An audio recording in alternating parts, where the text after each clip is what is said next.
General nerdery. I used a Ted Lassoism in the wild unironically the other day. Oh no! What did you say? As soon as I said it, I was like, I have to remember. It might have just been "Good eye, small fry," but I said it, and I did the Ted Lasso voice without even thinking about it, and I was like, what have I become? Better person. A better person. Honestly, if I'm going to mimic anyone from the various TV shows I watch, Ted's a good one.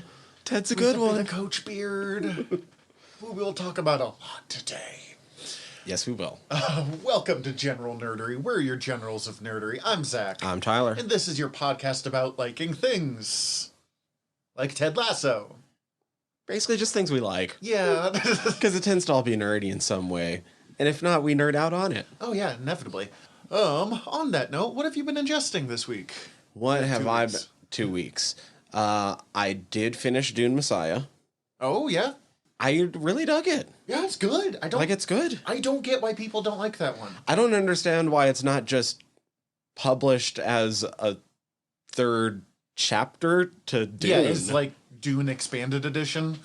And it's also, I feel like if you read Dune, you should read Messiah just in case you missed the fact that the jihad isn't a good thing. Yeah, that Paul should not necessarily be considered a hero. Especially when you get to that bit about 2/3 of the way through where he actually breaks down like, oh yeah, no, in the past 12 years, 90 billion people have been killed. We've wiped out like 50 religions. Like, God, I haven't read that book in several years. I forgot about that scene. But yeah, Dune's not a happy book. Dune is Game of Thrones, but still interesting. Like, it's with the, everyone dies and there's far too many families involved. And Aaliyah is terrifying. Holy fuck, she is scary. And she's scarier in the third one. Hate is great. I don't remember if it's all the way through God Emperor was originally all one book before he was like, no, absolutely Never mind. But I do know that was like his original story was up through God Emperor, and he just, as it got bigger and bigger and bigger and bigger and longer. It's weird how much bigger it makes that already big universe when suddenly, there's a lot of things that don't get brought up to Messiah where you're like, why wasn't this being talked about all the time? Well, like the Bene Talaxlu and because they're so cool. Yeah. Either because Herbert hadn't come up with them yet, or there just wasn't room. Mm-hmm. And Dune takes place on Dune. Like, pretty much, you get little bits on Getty Prime and Caladan, but it is like 95% on Dune. Yeah, Messiah is barely on Dune. Much more expanded universe. No, I really, really dug it. I really like it. It's one of my favorites of them. What else? I also finished Mass Effect 3. Oh, good. I might have spent most of that night a bit blurry-eyed, like silently weeping on my recliner as I said goodbye to my crew before facing off the Reapers for the last time. Yeah, maybe just a little bit of tears. With how easily you cry is like at media is something I am legit jealous of. I am in no way making fun of you. I think anyone who's went all the way through that trilogy kind of understands though. I think they have at least I think they have at least one crew member where they're like, I would die for you, computer ghost. I mean, look, we both know someone who has a Garrus tattoo. Yeah, we both know the same person. Yeah. But I'm sure we know more than one. You know what I mean? Like, there's someone, yeah. There's so much I could say about that series just in general now that I finished it. I immediately started thinking of a second playthrough, and so I uninstalled the entire trilogy. Like, I'm just not risking it. I do not need to sink that much time. I mean, I don't actually have any games that I really want to play until Midnight Suns comes out. But I kind of want to use that game playing time that I was using beforehand to like maybe catch up on TV and shit now that I'm over fucking Mass Effect. Yeah, we can do some of the stuff that you keep meaning to do. Yeah, like get around to some of the movies I mean to watch and rebuild the websites. Yeah, fucking all sorts of shit that I could be doing instead of going through Mass Effect again. So it's uninstalled for now. There probably will be another playthrough because there's things I want to see. Those games are supposed to be hella expansive, so... They're really big. I will say, now that I've went through them all, 2 is probably the height of the series overall. It has the best balance of like the action and the RPG elements.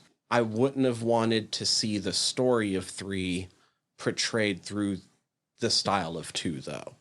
So Number each 3 one fits its own game. Yeah, number 3 is way more of an action game than it is an RPG. And even like the levels are designed in ways where like it's kind of forcing you forward, and there's a lot of times where once you get to a certain point, you just can't turn back and do other things. Mm-hmm. But it kind of fits the fact that like Earth just got attacked and things are really down. Fucking dire, and you have to do this in a very short amount of time. So, yeah, okay, I get it.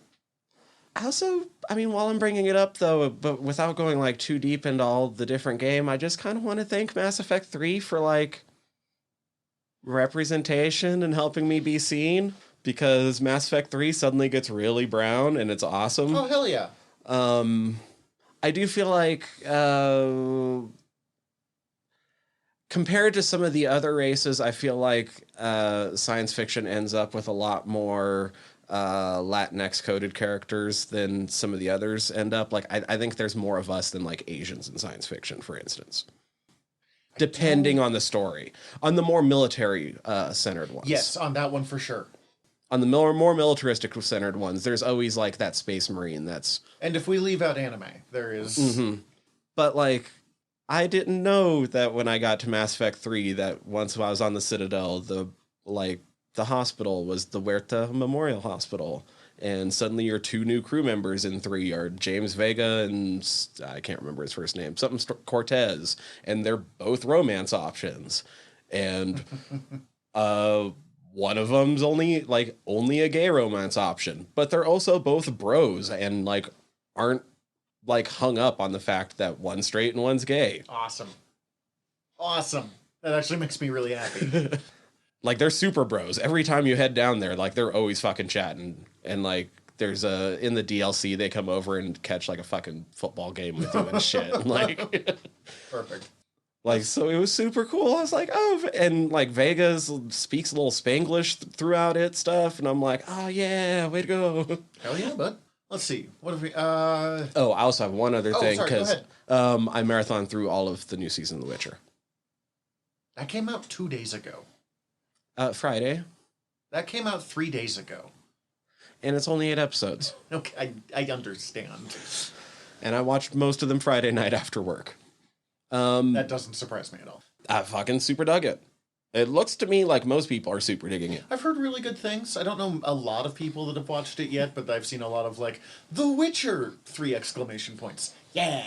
On Facebook. I was chuckling a little bit to myself this morning at reading a few threads of there is a small minority of the book readers that really, really, really do not like this season.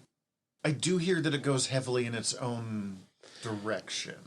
My biggest critique of this is, of the entire series so far, both seasons, is that at like every major intersection, it's kind of like they're rolling a dice to see whether they're going to first stick to the books or go their own direction.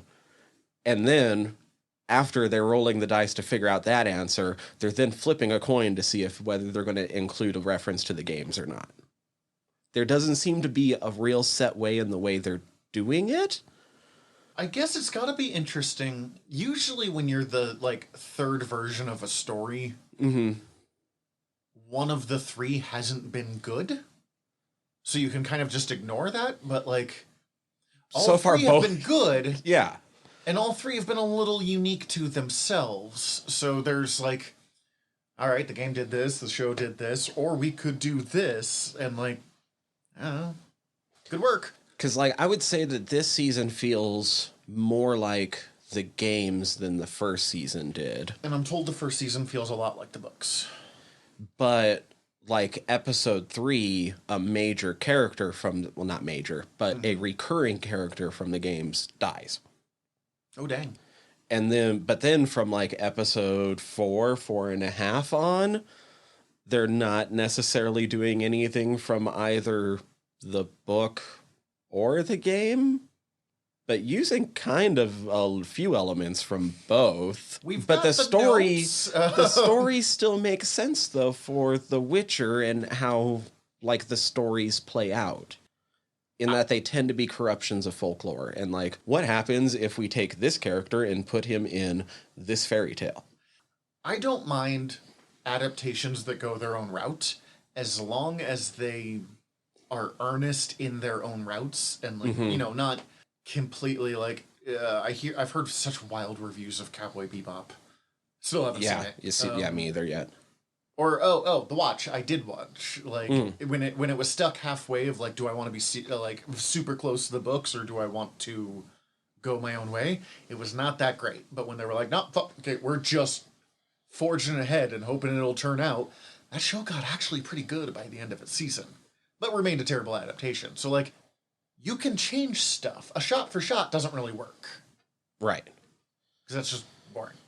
And that's the thing, like, I was really laughing at everybody who was like, why didn't they had so much references to Blood of Elves, why didn't they just do Blood of Elves 1-for-1? And I'm like, because that is a terrible idea if you want this series to survive, because if you do Blood of Elves 1-for-1, this might be a touch of hyperbole, but I don't think I'm too far off in saying it would be 7 totally disconnected Monster of the Week episodes, and then 3 episodes that actually had to do with the plot, but still had enough action going on that total you only had plot going for 20% of the time of the entire series. That doesn't sound very exciting. So, no. That's also not the way to do it. That being said, I get a few of the criticisms. They kind of did Vesemir a little bit dirty. But, I see people complaining about Yen. I don't know. Maybe a little bit her too, but I feel Vesemir probably got the worst bit of this season. And even then, I still don't hate it. Like, it's fine, just not... It's just the book version was better. He does make a couple decisions in this that the book and the game version would have been loath to do.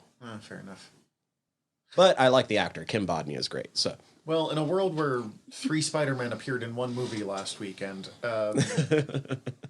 we've gotten pretty good at accepting the concept of variations. So yeah, and like I said, I think it seems like the majority of the reviews I've seen have been overwhelmingly positive. Good. I was chuckling at the negatives I was seeing because I'm like, this doesn't make for a good story. No, just go back and read the book.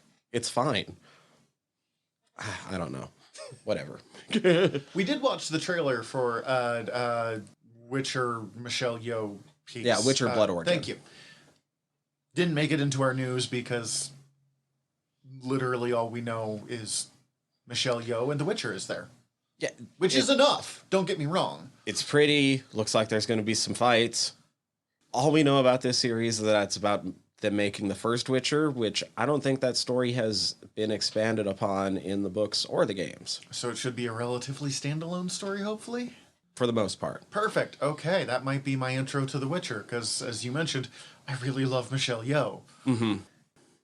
Yeah, the basics, we know that monsters were getting to be a bit too much after the conjunction of the spheres, because the background for the Witcher universe is actually super sci-fi, and basically the multiverse collapsed on itself for a moment, and that's where all the monsters came from. Oh, dark. That's actually super interesting. That's so much better than... It's... And as I say this as someone who fucking loves fantasy, it's elves. Don't think about it. Sometimes... No, so it's... Elves were here in the continent first. Okay. Men came from a different sphere. Okay. But so did all the monsters. Almost all the monsters have been... There are some of the monsters that can breed, and, like, that's how they've been around. Mm-hmm. Some of the monsters have just been around for 300 years, since the... Or longer, I think, since the conjunction. Oh, so they're going to be old and cranky at that point. Yeah. And things got so bad, and things were so dire for all the races because of all the monsters, that they got together and created... basically magically modified super soldiers, and that's the Witchers. Okay. Interesting. And that's all I got for you. Let's see, what have I done? I finally finished Briscoe County Jr. Sweet. I have been watching it, Cece and I have been watching it slowly, a couple episodes at a time ever since our Briscoe episode. closer to the beginning of this year, I think. Who knows time anymore. Cece, I think, described it best as like, this is legitimately one of the only shows I've ever seen where it never goes the way I would expect it to. Like, the second half of the series is significantly worse than the first half, but it's still, like, good and fun. Okay. It's just, if you remember from our episode a while back, John Bly is being kind of set up as the bad guy, and he is mysterious David Bowie evil cowboy. Turns out that time travel is involved with the orb and weird sci-fi elements. And those all sort of disappear. Okay. Like, that storyline gets wrapped up, but in a way that I was like, oh, well, clearly there was plans to bring Bly back in season 2 somewhere. Like, no way was that done. But without that background of what Bly's up to, and without the orb and that weirdness, the series lost its kind of, like, darker touches and went a little more into the slapstick. And what made, I think, the first half so good was that balance between the slapstick and the... Like the real... random, real dark. And not even real, but, like... There's stakes. Random, what the hell is happening going on? But, I mean, it's Briscoe County Jr. and Lord Bowler. Like, I will watch anything with those two. So that was really good. Forever in love with Dixie. I'm so in love with Dixie, Jesus Christ. Lord Bowler and Briscoe need to just get married and admit it, but in like a polycule with Dixie. And I argue that Socrates Pool should be in there too, but Cece disagrees with me on that one. Okay. But that entire cast is so in love with each other in really weird ways, or at least the characters. And then my big one, I saw Reggie Watson concert last Friday, which was the... I was going to tell you to bring that up if you didn't. Oh, yeah. Because it's definitely an ingesting. It's just usually it's in front of our TVs that we're doing it. Well, it's the first live show I've been to in probably 2.5 years, 3 years maybe. Because it had been a while since I'd gone to something. It's like, man, I need to do that soon, and then COVID hit. Cece had seen Reggie Watts before, and she bought us tickets and told us we were going. And I was like, hell yeah. But I didn't know... I knew vaguely who he was. I had never heard any of his stuff. I'd never seen anything that he was on.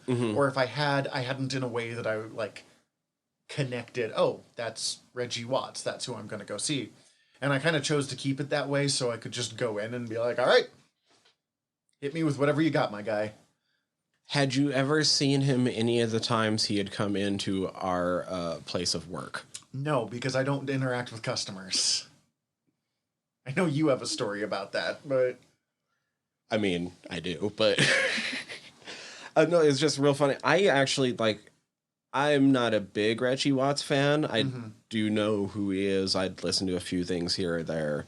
Had got introduced to him back when I was working at Kmart from a friend that worked there. But the cool thing is he sometimes shop where we work when he's in town. Well, because he's from Great Falls. He's like a... Yeah, he's local. It's hundreds of miles away, but it's... For here, it's local. Yeah. For here, it's local. So he does shop where we work. And so one time, this was probably about 6 years ago now, to be honest. Maybe a little bit more. I didn't realize it was that long ago. Like, I'm sitting there stocking some groceries, and I see him come in. And I'm like, oh, that's cool. Like, I'm not going to go. Watts, yeah. Like, look, it's Reggie. I know who that is. That's awesome. And he's there with some of like his posse or whatever, his boys, his entourage. And like, I get a good enough look at him that I can tell he's fucking stoned as a motherfucker. No, yeah, it's Reggie Watts. He's fucking just... He sang a song about robo-tripping in the 80s on that, which was the best part, but... Yeah, so he's just ripped. I'm like, way to go, man. And I'm sitting there going... And he wanders over, and he ends up about 7-8 foot behind me. Just zoned out, looking at the iced teas and like kombuchas and sodas and shit in our cooler, trying to decide what to drink for probably about 7 to 10 minutes. But the entire time he's sitting there looking, trying to decide, he was beatboxing to himself the entire time. Oh, that's great. And I was 7 foot away and suddenly started stalking the slowest I had in my entire life. And basically got a little mini private concert from Reggie Watts. Oh, that's awesome. For those of you who might not know, he was on what? The regular show was his... Not the regular... Mr. Show. I should have looked that up before, but he is a comedian and musician. I do know he did random voices for Star Wars Rise of Skywalker. Oh yeah, which is wild. But, he is mostly a comedian, but he's also a musician. He's the head of the band for James Corden's night show. Oh yeah, he was Comedy Bang Bang. Comedy Bang Bang. That's what late show, late show with James Corden. And he is a beatboxer, a music performer, like one man band kind of stuff, and comedian. And he mostly does like improv, off the cuff, surrealist stuff. So, like, he told a story about, in the 80s, like, the only weed you can get here being super brown and being, like, 90% seeds. But you're like, that's fine. That's what you got. And Robotrippin', which is drinking half a bottle to a bottle of Robitussin if you can't get real drugs. I did in college. I'm not proud of it, but I also, like, it's a thing that happens. And then he went on to perform a song about robo-tripping that was perhaps the most accurate representation of robo-tripping I have ever experienced in my life. Cece was laughing, being like, what the fuck? And I'm like, no, he's spot on here. He's got it. Don't worry about it. Yeah, trust me. I wish I remembered the name of the comedian that opened for him. I know his name was Chris. So if you look up Reggie Watts and see who he's, not you necessarily right now, but like listener, if you see who he's introing with, that guy was very funny. They both made multiple anti-vax jokes, or like jokes at the expense of anti-vaxxers. And we're pretty sure that people got up and left behind us because of that. We know they left. And not necessarily sure why, but I can't guarantee it was about that, but it seems like it was about that. Cece argued very strongly that on that timeline.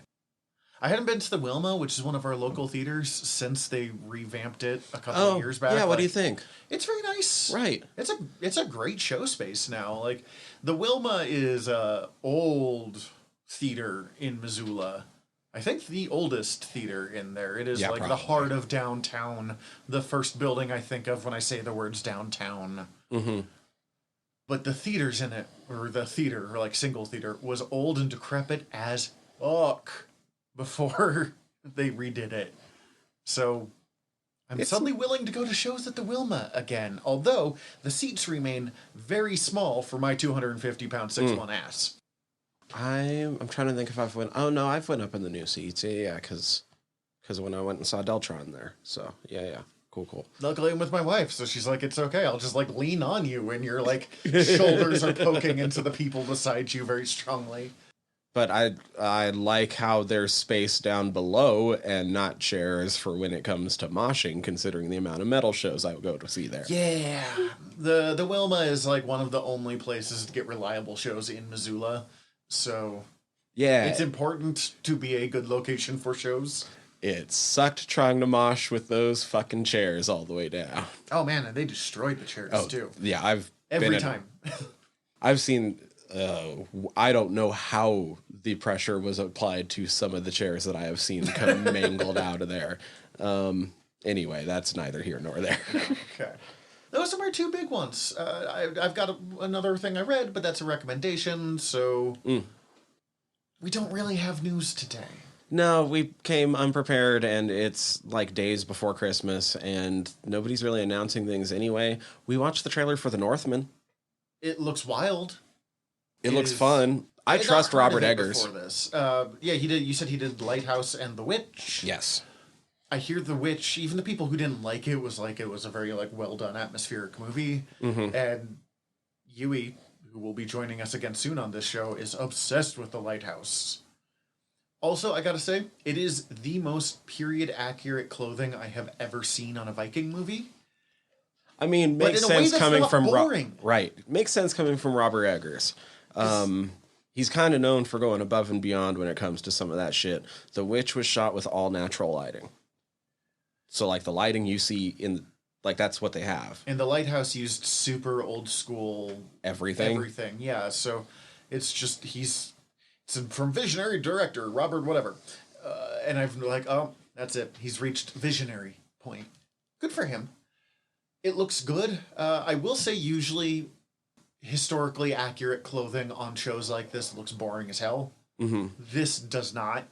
And there are definitely parts where you're like, well, that's not at all accurate, but it's like the trippy Valhalla stuff. I was about to say, some parts are kind of obviously more fantastical. We very clearly saw Valkyrie. Yeah. So, at one point they're wearing, like, fox fur face hats or something like that. So, like, it's got its own... And he definitely grabbed that spear out of air and just winged it back at the guy, right? It is more historically accurate than I generally see, because it is not IKEA fur rugs that they cut a hole out of to give them, like, cool shoulder furs and a bunch of leather that would be super cold to wear up north at Ned Stark. I like that look, but, like, ever since Game of Thrones, everyone's like, a bunch of leather and fur, yeah? Also, the only horn helmet seemed to be ceremonial. That was the most Marvel Thor-looking horned helmet I have ever seen. Like, that was, like, classic Jack Kirby design right there. Now, I'm super excited, but I'm in the bag for Robert Eggers at this point, because... I'm more interested than I was when I first heard there was a show called The Northman that people kept asking me if I'd seen the trailer for today. Willem Dafoe looks insane. Oh, God, I love Willem Dafoe. And he loves working for Robert Eggers, so... yeah, it looks exciting. I agree. Yeah, there's, like, no other news. There's, Alex Ross is doing a Fantastic Four comic, which is only exciting because he hasn't done an interior comic book in years. He painted Marvels and Kingdom Come, which are two very famous, big Marvel and DC stories. And Jim Rugg, I believe, is doing Hulk Grand Design, which is continuing the trend they did with X-Men and Fantastic Four, which is the entire history of the character treated as, like, a single storyline.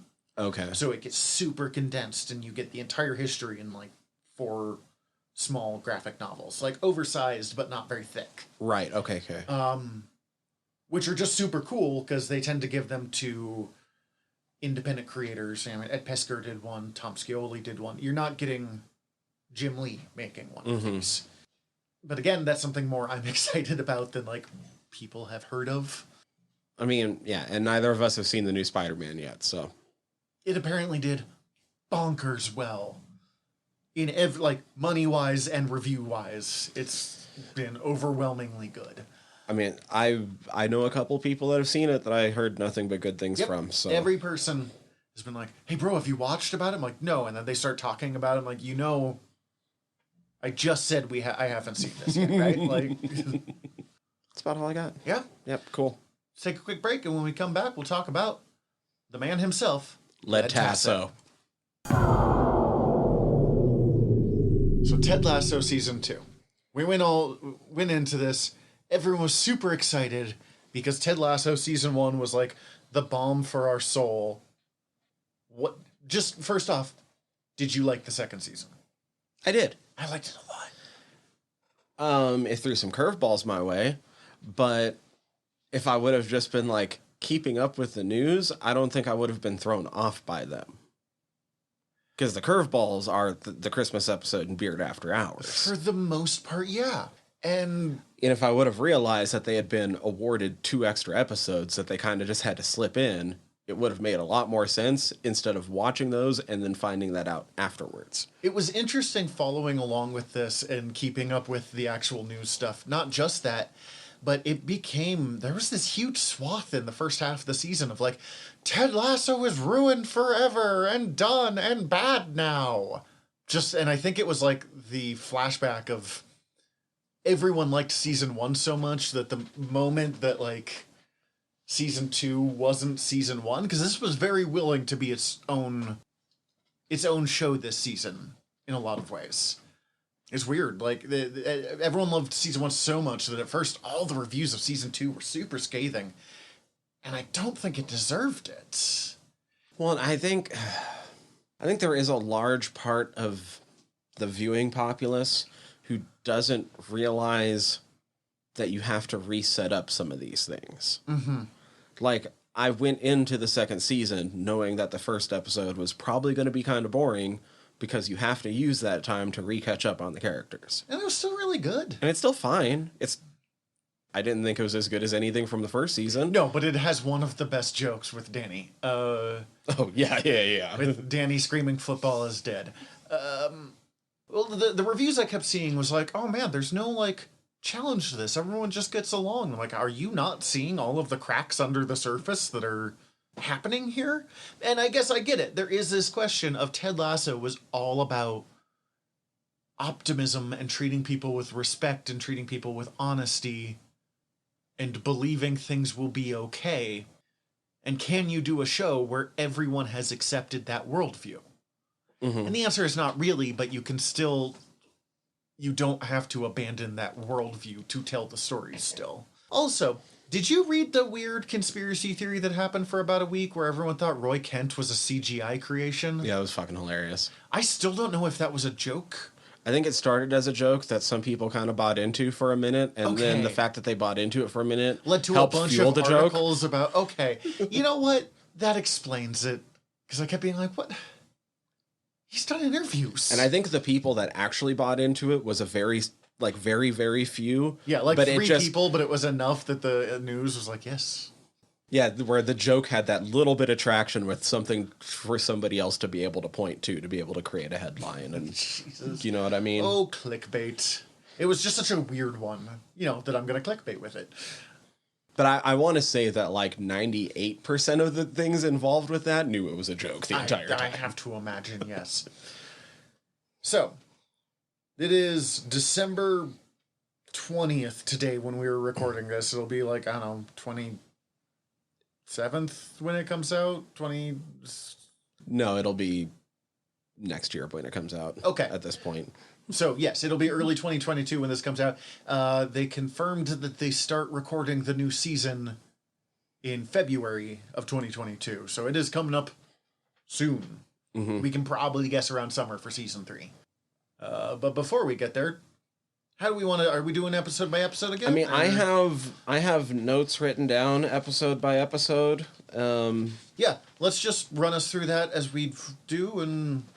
Let's, real quick, just to make sure we know who we're all talking about and reset this up again. Mm-hmm. And just to give people their proper dues, because I think we love them so much at this point. Absolutely. Everyone deserves it. Jason Sudeikis is Ted Lasso. Hannah Waddingham is Rebecca Walton. Or Welton. Her arms are out of this world. There's a couple times this season that I really have that. We have Jeremy Swift as Leslie Higgins. Phil Dunster as Jamie Tart, Brett Goldstein as Roy Kent, Brendan Hunt as Coach Beard, and as co-creator of the show. And Roy Kent's one of the big ones too. It's like, yeah, he's a producer and a writer on it as well. He auditioned for Roy after being a writer and falling in love with the character. Oh, perfect.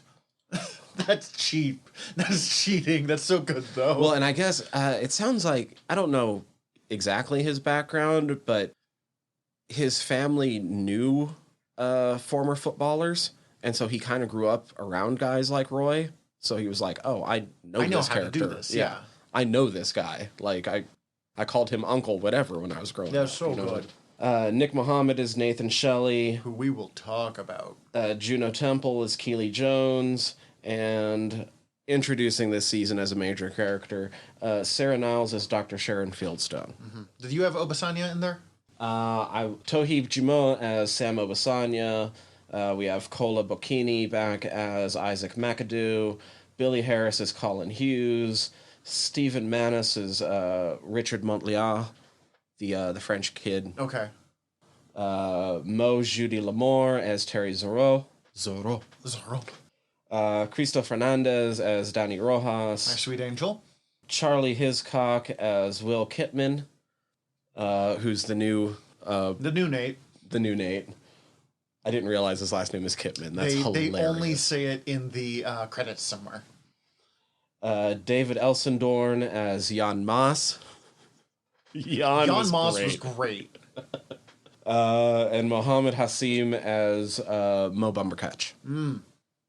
Since Bumbercatch comes up a lot more. The entire soccer team got a lot more screen time this year, and Obasanya got some great story I'm surprised he was only considered recurring cast and not like main cast this season.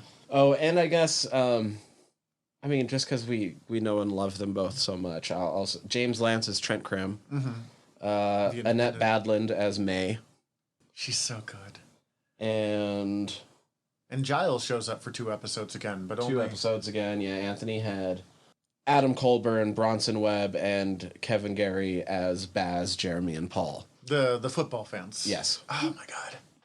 I can't believe I got an episode all about them and that I enjoyed it. Or not all about them, but significantly about them. I'm going to say we could have done this entire episode on Beard After Hours, and I would have been happy. And probably had enough to say to fill up an entire episode. I watched it immediately after Reggie watched. Like, I went home and I'm like, okay, I'm a little wound up for bed. That's where I am, and that's super weird, so it's appropriate. But before that, episode 1. Episode 1, Goodbye, Earl. We check back in on everybody? Yeah, and Danny accidentally kills a dog. I had completely forgotten about that. I don't know how, but by the end of the season, that just wasn't on my mind. And so when I hit the, restarted at the beginning, I was like, oh, yeah, that's right. Okay. He definitely Randy Johnson did a bit. Gotcha. Also, the series opens with a close-up on Nate's eyes, which is important for later on. But we come back, we are partway through, we're like 5 episodes into the season, the football season. How long is it? 8. 8 episodes? Well, no, that was the 9th game, or 8th or 9th. That was the 8th game because that was their 8th tie. Okay, and I was gonna say, and after fucking Ted didn't like ties, they opened the season with Ted is frustrated because he wants the team to win, and he cares about winning this season in a way he didn't last season. Beard is obviously frustrated because he's competitive as hell. Nate's still wanting to prove himself, and the team wants wins, but they just keep getting ties, which is almost worse than losing a lot because they're playing well. They're performing great every time, basically. They're just not finishing it off for whatever reason. They just can't quite get over the hump. It opens with Danny trying to get a goal. He gets a penalty kick, and thanks to a series of unfortunate events, the penalty kick hits a greyhound in front of it, killing the greyhound and desperately traumatizing Danny. That was pretty good. The yips, I love all the the yips is some realistic kind of. Yeah, I've heard of that before. Because Danny's traumatized by this, he can't play anymore.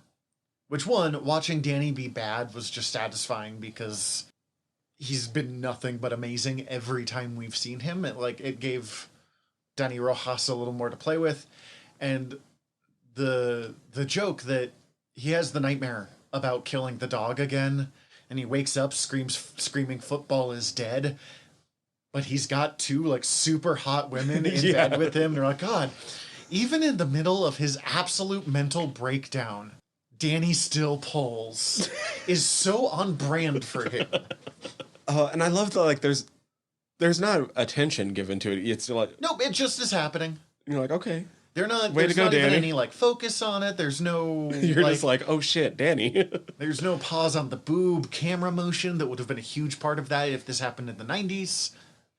No, the yip. No, I hadn't heard of the yips, but playing the other kind of football, the American football, we had footsteps. Every once in a while, receivers would start hearing footsteps, and that's if they had gotten tackled really hard a couple times, and they drop footsteps. Well, it's like they imaginary hear the fucking footsteps coming to hit them again and end up dropping the ball. Please stop tackling me. And they're like, there's no one near you.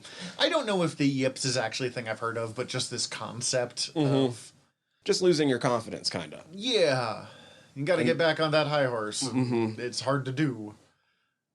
I mean, I haven't been able to get back on a unicycle since I fucking whacked my head coming off of one. So I wanted to unicycle so bad, and I was starting to learn. But with my fake teeth in the front, I have become super paranoid about a bunch of things. There's a portion of the back of my head that hurts when I say the word unicycle. Okay. Oh my God. I'm like this now. When I was a kid, I read A book while riding my bicycle down the busy street. No hands, reading the book. Dad thought I was insane. I'm like, what are you talking about? I look back at it now being like, I should have died. Right. Shit. God, mortality. We get the introduction to Jan. We get Jan Maas, who is the new member. He is... So Dutch. Which means that he says absolutely what he thinks, and it's not mean, but from anyone else, it would be mean. Have you encountered that before? The whole I haven't interacted the weird with cult, the Dutch much. the weird Dutch cultural thing. I've never interacted with this. I've heard other people talk about it. Basically, it's just kind of from what I understand and from what I've heard, is it's a big cultural thing to basically not white lie. Yeah, it's just you tell the truth. Which leads to Jan Maas being like, you did very badly today. It also... Have fun. Apparently, also it can be really awkward if you're not used to that and you're dealing with Dutch businessmen. Oh, I can only imagine in business what that's like. Right. We're very excited to use your product. You're like, this is shit. Yeah, pretty much, right? You need to fix this before I'll even... Ooh. God, I like that, though. Like, in its own weird way. That's most of the stories I've heard, is just, people recounting stories online of being like, yeah, so, that was weird. Oh, God. But as a result of Danny getting the yips and forgetting how to play soccer, we get the very first, cutting remark of Nate, where his response to how to fix this is, we could always just show him his goddamn paycheck. And you're like, Nathan... This man is struggling. And then they hire Dr. Sharon Fieldstone, a sports psychologist, which I didn't really realize was a thing, but makes sense that it's a thing. You know, the way my brain puts it, it's the sports equivalent of Diana Troy Space Therapist, but really it's just a therapist with specialization. Which they need. Oh, yeah.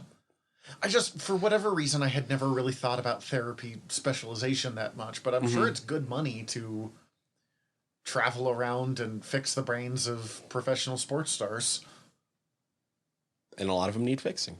A lot of us in general, I want to say, I like this season kind of tries to normalize therapy. Yeah, in a way that made me be like, fuck, I really should consider some therapy. And I've known that for years, but it's also the American healthcare system. And just as a whole, kind of liked the way that they approached it, where, we don't see their sessions. Except for the important ones with Ted. We don't that see are their needed sessions. to drive it forward. They're very honest about the fact that therapy will piss you off, and they don't shame people for not liking therapy, for being resistant to it. Because that's a huge part for Ted here of we find out that Ted does not trust therapists. But we also find out his reason, and it kind of makes sense. Him and his wife had seen a couples counselor before, which they talked about, and he had even mentioned finding parts of it useful. But because it was a therapist that she had been seeing for a while, he felt ganged up on. Which I can see from when I very briefly went to group counseling with my dad when I was a kid, and being like, okay, you two have clearly talked about what you're talking about before I was involved, and this is just... Right. This is rude. Well, the other highlight of episode 1 is Roy Kent, primary school coach. Yes. Roy Kent in retirement. Because we talked about in our season 1 episode that Roy Kent needs to join the coaching staff. Yeah. And they start with kind of doing that, because he hasn't joined the coaching staff. He's just coaching his niece Phoebe's school soccer team. But even though it's little 6-7-year-old girls, he's still Roy Kenting it. And he drops the fuck word a lot. I did know, I was hoping that they were going to make this weirdly recurring throughout the season, and they didn't, but I noticed that they made it recurring through this episode, and so I had to write it down. The amount of pounds that he mentions he owes Phoebe, or that she mentions that he's up to for that month. Every time he swears he's supposed to owe her a pound, I think? 1,236 pounds. Later on in the episode, when, I can't remember what they were doing, what Dr. Fieldstone asks about, but when she asks Nate what their record for what they were doing was. Oh, they were like batting a piece of paper back and forth or something like 1,236. Oh, I didn't catch that. Oh, that's good. That's clever. This does bring up something I think this season does really well. They noticed where people connected really strongly and brought that stuff back without overdoing it. Phoebe shows up a lot more this season than she did the previous season. But I thought that Phoebe was well used. Like, I really continue to enjoy Roy's ability to interact with children honestly, and, like, he'll insult them, or not insult them, he'll swear at them, but he doesn't insult them, and he treats them like people, is very refreshing, because so often we see kids used as props. I agree that she was probably at least partially brought back because of what people responded to from the first season. I think it actually fits more into the themes of the season. Something, I don't remember exactly what we all said about season 1. I remember a couple of the things. Probably should have listened to that episode before this, but I remember one of the things we sort of like came to the conclusion that like a big theme for season 1 was learning how to deal with things when they don't quite go the way that you were hoping for. Not necessarily when you fail, but when life throws these curveballs at you. Season 2 is a lot more complex. Season 2 in a lot of ways is about addressing and dealing with trauma and keeping it from keeping you from going forward. But I think that's a big part. Yeah. It's not the only thing, but like I think there's multiple themes going. One of which is a continuation of something we didn't talk about in season 1. And that I think is where Phoebe fits in. I do want to say one of the little minor sub-themes I think is spelled out very clearly in episode 3 with Sassy Smurf's daughter. Nora. Nora. How do I know that, but not most of my coworkers' names? Nora tells Bex at a point, sometimes you have to do the right thing even if you lose, which I think comes back around a number of times throughout this season. Oh, yeah. As a minor theme. I think the thing that is hit more on the head this season and ties back into the first season is that this show is a show about fathers and their impact. In a lot of ways. From a lot of different angles. From having a father or not having a father. To having a shitty father. Yeah, is very, very important. And to how it can improve to have somebody sincerely step into that position in your life. And gets brought up a number of times this season. And the first season is a lot about Ted kind of becoming a surrogate father to the team in a lot of ways. But this season starts to break down into a lot more of the individual relationships. You have Ted struggling to be a distance father and what that's sort of doing to him emotionally. It's kind of weirdly put in a little bit even in the Christmas episode where he's like, I did this and because of that, now I don't actually have a day with my son. Yeah. Oh, yeah, because he got him the big present. You have Sam's father and his influence on his son being a big part of the reason why Sam starts to do the things he does. You have a big moment with Jamie and his father. You have Rebecca and her father's funeral. What's remarkable is we never see her father, and it's still such a like big a couple of big moments where he looms large in the series. And then with Roy, you have him learning how his surrogate father role can be passed on. And early in the series, he doesn't realize it as much. And that's kind of set up in this episode when he's cussing around her 1,400 times a fucking month. Which I don't even have anything necessarily against cursing, but 1,400 times around your surrogate daughter in a month. In the second grade.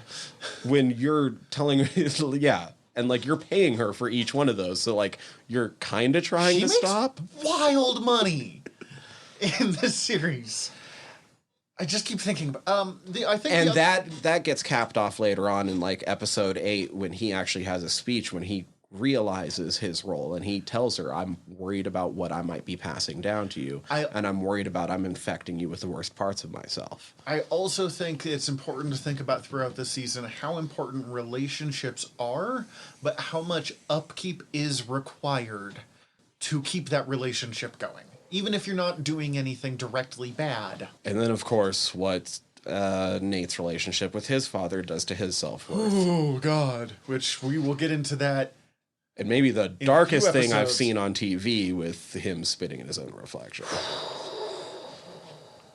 Nate gets some great story stuff here. And also watching Nate try and figure out, and we see the very beginnings of it in this first episode, which is getting way more time than I was expecting us to put into it, but that's okay. Where he's being a dick to Will, the new Kitman, the old, the place where he was bullied all the time. And an ongoing thing with Nate is he has heard fake it till you make it with confidence, but his version of that is just bullying people in the way he was bullied. Yeah. But not realizing he's necessarily doing it. And it makes Nate episodes very hard to watch. And that's not to say that fathers are the be-all, end-all. I'm just saying that that's one of the themes of this show, especially, like, I think this season really puts that and family in the forefront. And, like, healing. He says it in the one therapy session we actually really see with, he's like, I promised myself right then that I would never let someone go through life without realizing they might have their own things going on, their own troubles. One, he kind of misses a couple of those this season, so he says that, but he doesn't always succeed. But that idea, everyone's got their own traumas, and everyone's got to deal with that. Oh, I mean, even when the rom-communism, when Ted sits down with Roy and the guy at the restaurant's like, oh, so he's your father then? It's like, no, I was just his coach. It's like, oh, so same thing. And then we find out that guy's got a whole story going on that could be a show. We never see that guy again. Although, okay, this is a few seasons, but that guy mentions this like guy selling kebabs, that he quit medical school the week before graduation to open a kebab shop. You could have waited a week. Yeah, right. I get it. You don't want to be a doctor. I do not argue you on that one. You could have waited a fucking week. Just get that degree, get that diploma, son. Part of it is American university costs. I understand it's less of a thing for them, but like, I imagine medical school is still a lot of friggin' work. If it had been like a year before, sure. You could have waited a week. You could have waited. Episode 2? Episode 2. Lavender. Oh yeah, we didn't talk about the fact that Jamie was on that reality show, but he gets voted out at the beginning of Lavender. The final scene, we find out that Jamie has been on like the Bachelor style reality show or Survivor or whatever, horny, trashy celebrity. And you're like, oh, hell, that's an interesting way to start up the season. And then the very next scene, the very first episode, they kick him off of that show. And we find out that we had known Jamie had backslid from where he was starting to grow to last season. And he still showed signs of growth. He made the extra pass. It was a huge moment, yada, yada. But he was still being a dick. And here's the spot, which we all knew was going to happen, where Jamie's being a dick starts to wreck his life. He leaves to join a reality show. He gets kicked off of the reality show. He's not let back on his old team because he left them, mid-season? Something like that. I can't remember for certain. But he left them in the lurch, for sure. Yeah, and this is the one where he ends up coming back to try to ask if he can be... And we get a whole long conversation about dads. Father was a lot harder on himself than he was on me. God, that line. In retrospect, is rough. Real heavy. There's some foreshadowing here. If you haven't realized by now that, spoilers. Yeah. Ooh, especially in retrospect, that line is rough. Yeah, I've watched this, I think, 3 times now. That second watch through, I was like, oh, God. Oh, my feels. Roy gets a very raunchy storyline, kind of. Roy walks in on Keely masturbating, and he's like, hell yeah. And then he finds out that she has been masturbating to his retirement speech where he is crying on live TV. I'm going to say it. She was right that he needs to, do stuff still. I super understand Roy's response. Yeah. What the fuck? I do like how much we get to see their relationship is very heartwarming this entire season. Mm-hmm. And I mean, it's not perfect, but like it's so. Anytime that I was getting stressed from other parts of the shows, they'd switch to these two, and I'd be like, okay. Which I didn't expect from a Roy fucking Kent. That's true. Oh my god. This episode is one of my favorite jokes when fucking, just to back it up to the beginning, when Jamie's fucking doing the interview, the post-interview, and he's like, yeah, well, I've been thinking about things differently since I learned George Harrison died. And they're like 20 years ago? He's like, yeah, but I just now learned. He delivered that line. His ability to play a himbo, like, he actually has to be pretty intelligent to play a himbo that well, I feel like. I don't know, I've never listened to Phil Dunster talk, but... This one I felt was weird that the way Ted went about things in this one, I guess.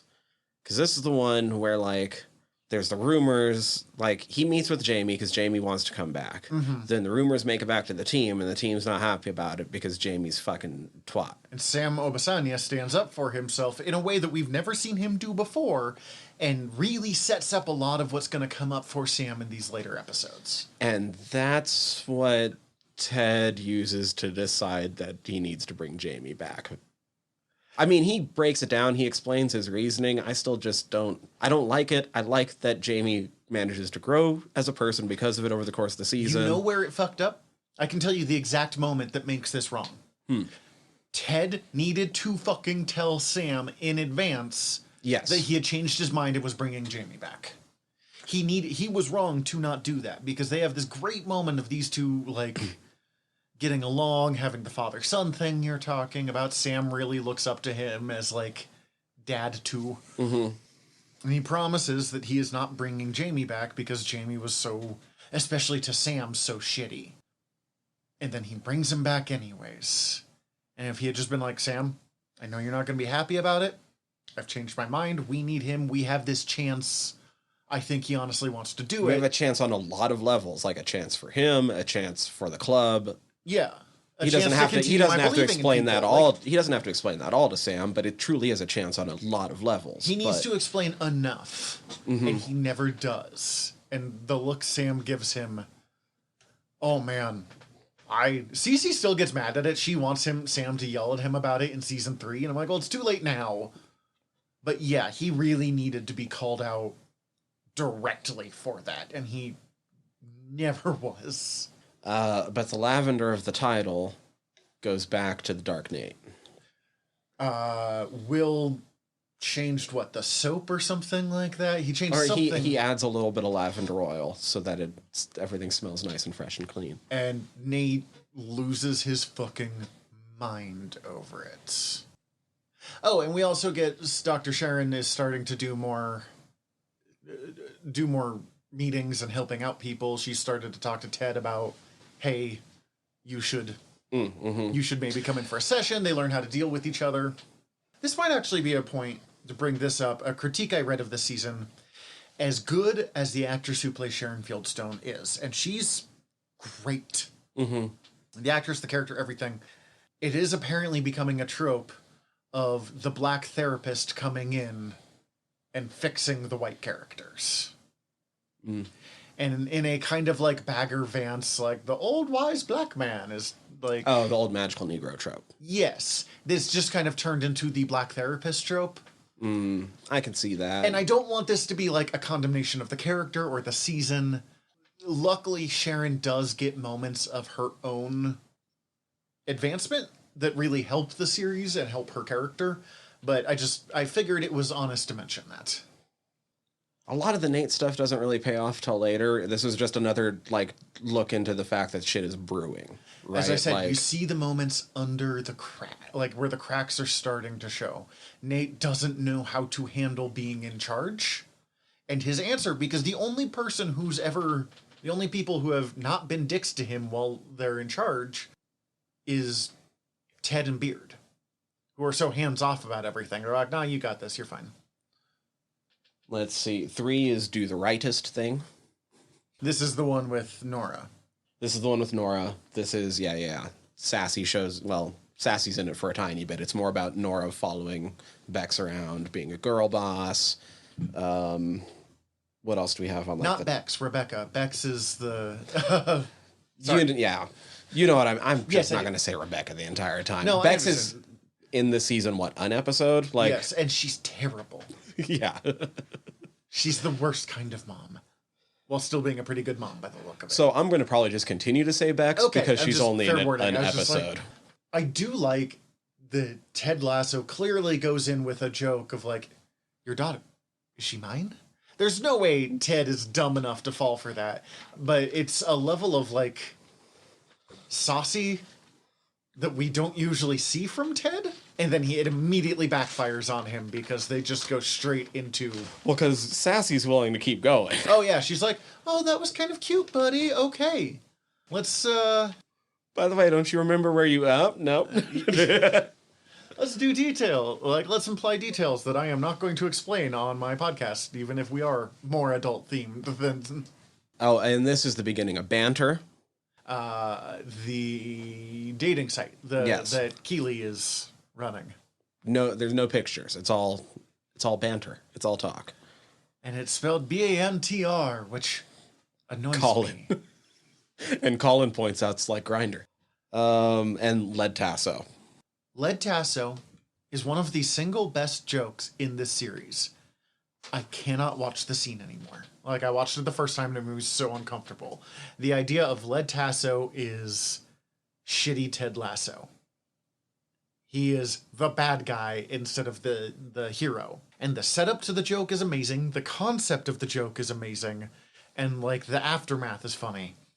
But actually watching Ted be the stereotypical cruel American coach makes me so uncomfortable. I just think it's funny because he's even bad at it. Oh, yeah. He cannot be... Touch each other's toes. You want to marry the grass or whatever? Like, You want to pick up this ball? You want to do weird... You want to marry this ball? That's what it is, marry this ball. He is just... Ted can't be bad. But he can try. But he tries so hard. Back to the mature emotional side of this series. One of my favorite bits is when Jamie tries to come in complaining to shit about Keeley, and she just... It's like, come, follow me. Here's a therapist. Here's a therapist. She gets paid to do this emotional labor. I don't. That's so good to see, especially with like the ex-girlfriend character, because so often in sitcoms, which this is at the end of the day, the show is a sitcom. When two characters date and then break up but stay friends, it becomes the girl doing the emotional labor for the man, so he can grow up enough to get a different relationship elsewhere that works. So having Keeley just not be down to do that. Not down to do it, but also recognizing that, like, he needs to get this shit out. Just not to me. And here's a resource. Also, I love that he's offered therapy, and he's, what, do I just talk about myself? Do I just sit here and blabber on about myself? Nice. She's like, yeah. Great. Because he grows. From this point on, he grows. But he's never not Jamie. He's still a weird, egotistical dick. He's just a nice one. So fitting in with Rebecca and Nora's day is Sam and Dubai Air. Sam finds out. Like, I thought Lead Tasso was going to be, like, the big standout of this episode, and then it turns out Sam is the fucking man and willing to do it all. Completely blows Lead Tasso out of the water.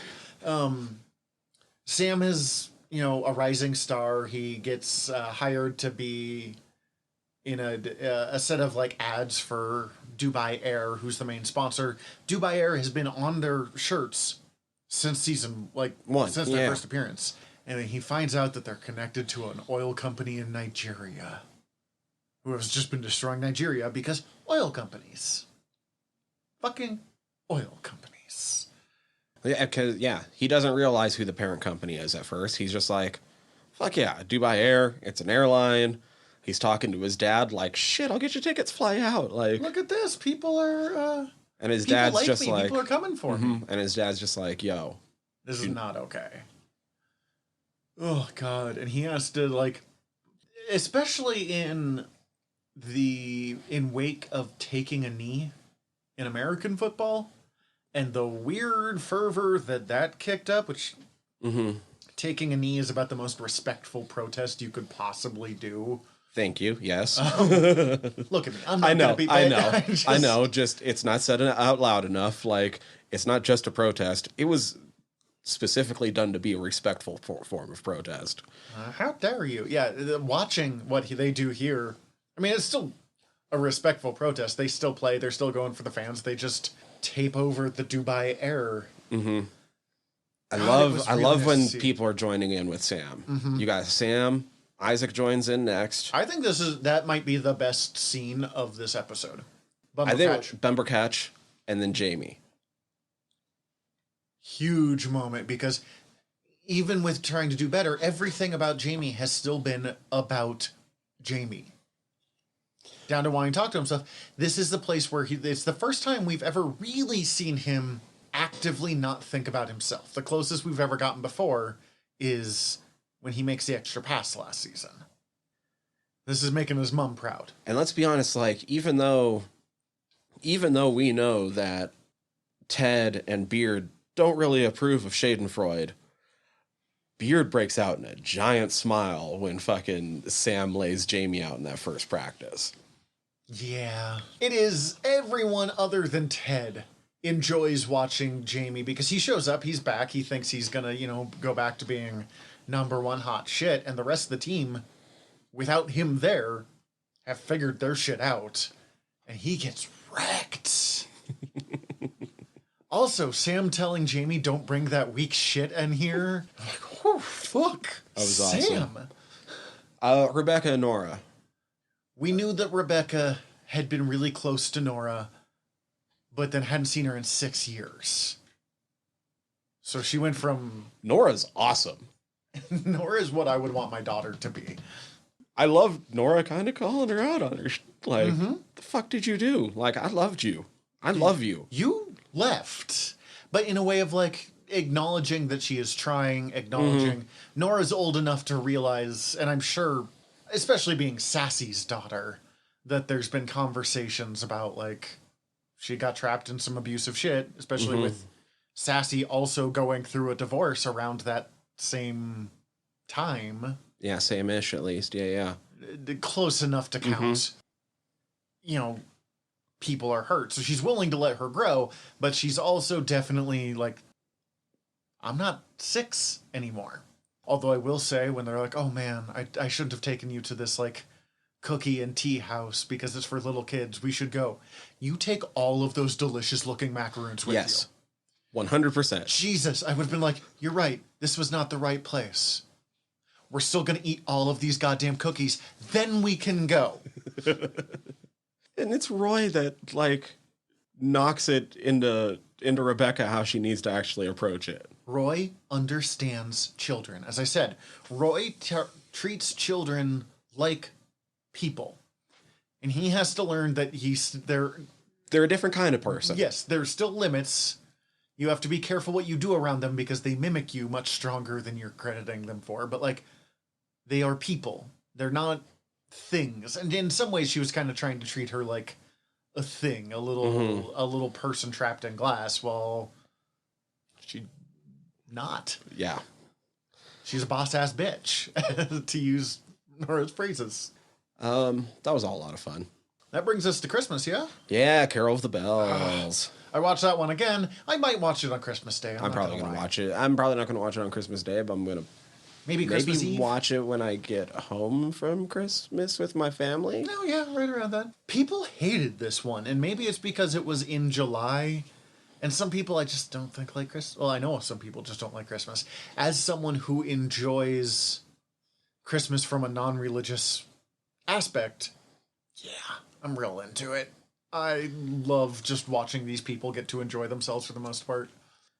You have one, not truly a setup, but something that you don't realize is going to come back in such a big way later. The picture from Nate. Mm-hmm. Nate gives Ted a picture of him in Ted's arms. Yeah. God damn it, Jamie. God bless me, everyone. He's still Jamie. That's what I'm saying. Like, he's learning and not to just think about himself, but... Like, could you guys help me out? I didn't bring something for the Secret Santa. They're like, what? Why didn't you? He's like, it was a secret. I didn't want to spoil the surprise. God damn it. Everyone but everyone but Bumbercatch gave out booze for the Secret Santa. Oh, Colin loved his scarf so much. Yeah, no, when you're as rich as they are, like, getting booze is nice, but he can buy booze. This is just an interesting... This was the first one of the ones that we mentioned. They have 2 extra episodes where we get to kind of explore the concept of a Christmas episode more than, like, anything that important about the characters. We get nice little character moments, but growth isn't necessarily as important. Right. I wanted to see Beard at the pagan... Oh, yeah, because that's Stonehenge ceremony. That's the story we don't get. We get everyone else, basically, but... He mentions he's going with his ex-girlfriend because him and Jane Payne are on and off all season long, and she's the chess girl from the previous season. Mm-hmm. Oh, my God. The Roy, Phoebe, Keeley storyline is so good. The 3 basic storylines... Roy and Keeley they were planning to have Sexy Christmas, and they end up with Phoebe with them instead. But in something I really respect, Keeley accepts Phoebe in a way that, like, I think a lot of sitcoms wouldn't. They would have the, like, I didn't plan to be a mother, but Keeley's just like, yeah, I get Roy, I get Phoebe. Like, that's part of it. Why would I interfere with that? Mm-hmm. Phoebe has bad breath, and they are trying to find a dentist on Christmas Day. I think you might be dying. And it does have the best moment of physical comedy, I think, this entire season, of just Roy smelling Phoebe's breath in the background. Is like there's this whole thing going on, and he's just ruining the whole time. This is where the only episode where we get the Ussie guy who comes back for a single episode. Oh, that's right. I'm really glad that he only came back for the one moment. It was funny to see him multiple times, but, like, I like him. I don't see much more you can do with him in a way that wouldn't just kind of annoy me. Oh, no, I agree with that, but I like the Ussie kid. It was funny.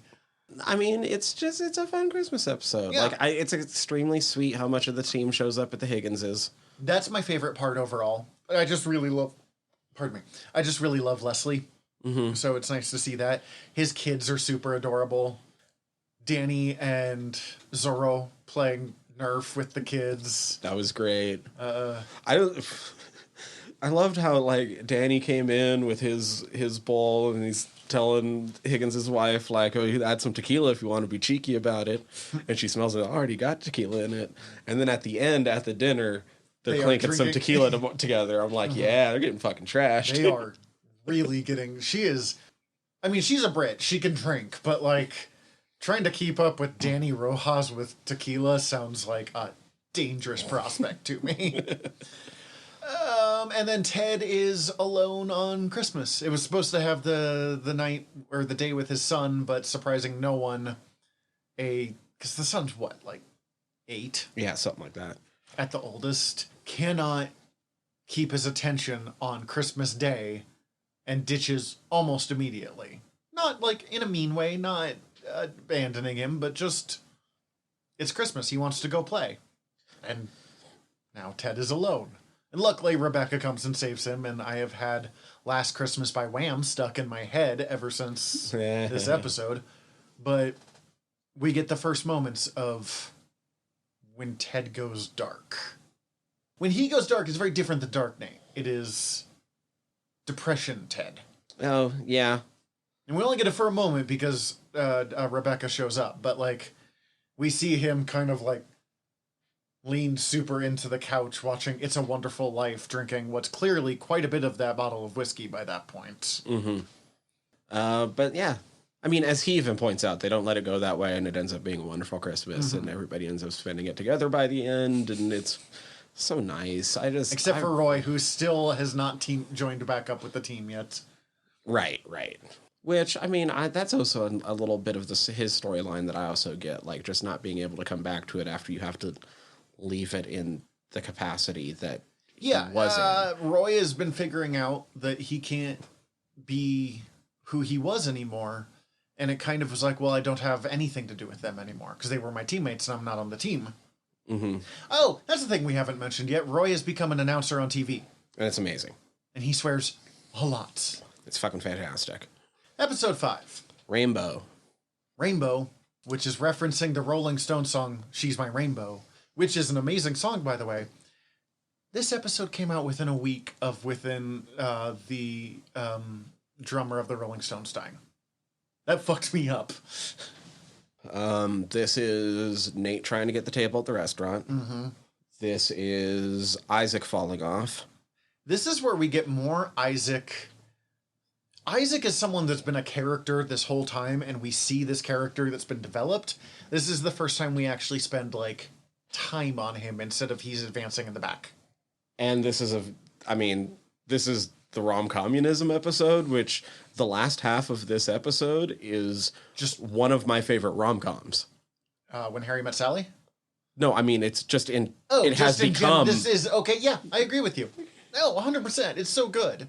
It takes the entire rom-com formula. It compresses it into 15 minutes. It kind of lampshades it a little bit. You know exactly what they're doing, and they even quote some famous rom-coms, and he brings it up at the beginning. But they do all these pastiches without abandoning, like, the character growth that they're setting up in this. Like, this might be my favorite to watch episode of the season. I might agree with you on that one. It's in the top 2 or 3. There are some rough part, like, man, it was totally unintentional, but the whole coffee maker and Nate thing, that was super shitty. That was, yeah, there's a lot of microaggressions against Nate this season. Also, I think it's like Keurig coffee, it's like those, and I just fucking hate those machines, but it's still like... Everyone gets a coffee maker, or everyone around them gets a coffee maker, but Nate, because Nate is a coaching staff and not a player. But it's a little bit worse than that, because right in front of Nate, she offers one to Zero, who doesn't want it. So there's even a known extra one sitting there. Doesn't Zero take it anyways? I thought he left it. Or I thought Zero takes it, but somebody else leaves one. Like, I thought it was especially shitty because somebody just leaves one. I like, think everyone takes it, but I could be wrong. If you're right, though, Jesus fucking Christ. As I said, there's another microaggression here when they're like, we need a big dog, and Nate's like, I'll do it, and Ted laughs. He's like, no, sorry, I thought you were joking. We need a real big dog. And like, again, Beard is so sweet in that scene. Like, he really tries to, like, see Nate, like, after that. Because right before that, like, he was fucking whinging about some British expression that Nate had used. I can't remember what it was. I don't remember, but... And, you know, like, he's going off like, I've accepted this. I will not abide. Yeah. And then all of that happens. And at the end, he tries to sort of, like, make peace with Nate a little bit. He's like, I'll go with this. I'm okay with Fanny. Yeah. I remember that. I just don't remember yeah, you're right. And this is where we're continuing to see more and more. When I was saying about how important upkeep is in friendship, I'm actually mostly on Ted's side and the Ted-Nate thing that's starting to develop. Yes. Nate is way out of line on every single part, and like his anger is even misdirected, but Ted is not doing the upkeep. Partly because Ted is falling apart himself, and he needs to fix his own shit so he can start to fix other things, and Nate is kind of a casualty of that. Not only is Ted kind of falling apart himself, but because Beard's personal life is where it is, he's also not on top of his game, being sort of the foil to Ted that he normally is, which I believe, like, scenes like this are kind of what comes back around on the emotional journey that Beard After Hours goes on, which we can talk about more in a few episodes. But the pushback needed. Yeah. God, everyone's got it. Because everything is so good on the surface, people are, like, not acknowledging the little things they need to fix this season, and stuff gets fucked up because of it. We do get the great scenes of... Because really, the second half of this episode, or where it takes off, we see how good Roy is at coaching. Yes. Even just taking McAdoo to play with, like, random people from around town and being like, no, shut up, have fun. You're that, here to like- play soccer. Or Yeah, you're here to it's- play football. So go play. Yeah, it's a professional. You're a professional. You're getting paid all this money. You're having thousands of people watch you. But at the end of the day, you're playing a game. So also play remember that it's a game. The game, yes. And I mean, I'm not a professional, but I've had to do this with Bellegarth stuff before. Of like, we've got all these other things going on. We have these things we want to win. That's important. That matters, yes. But first and foremost, we're playing. So play. And then we get Roy realizes that he wants to coach, even though he's been fighting it for so long. And he leaves the live TV performance he's doing mid-thing and runs as much as he can to go coach. I did have the thought, Cece pointed this out actually, how fucking wild does it have to be for the people who are sitting in that studio still being like, I guess Roy's gone. Let's check in with that game. Roy's there now. Right. I was thinking about that Okay. I was thinking about that when I was watching it this morning. Like how, like the biggest story from that game wouldn't be that Richmond won. No. It would be Is that Roy it would be left that like a mid-thing? sports commentator started a game on TV and ended as a coach for the winning team. Would Halfway be across London. that would be reported on for like a month straight. Like, what the fuck just happened? So this episode is the first time we get Nate spitting on his own fucking reflection. Oh, the next episode, yeah. And it's almost not a bad thing this first time it happens. It's Are you kidding? like, I was like, oh, fuck. okay, it's not as dark as the next time we see it. Let me put it that way. It is definitely like, oh boy. Because it's Nate is trying to get the window seat at a just random... A taste of Athens. Yeah, just a random restaurant. It's fine. It's a nice restaurant, but it's not like... It's the restaurant his father hates the least. Here's the first time we see his father.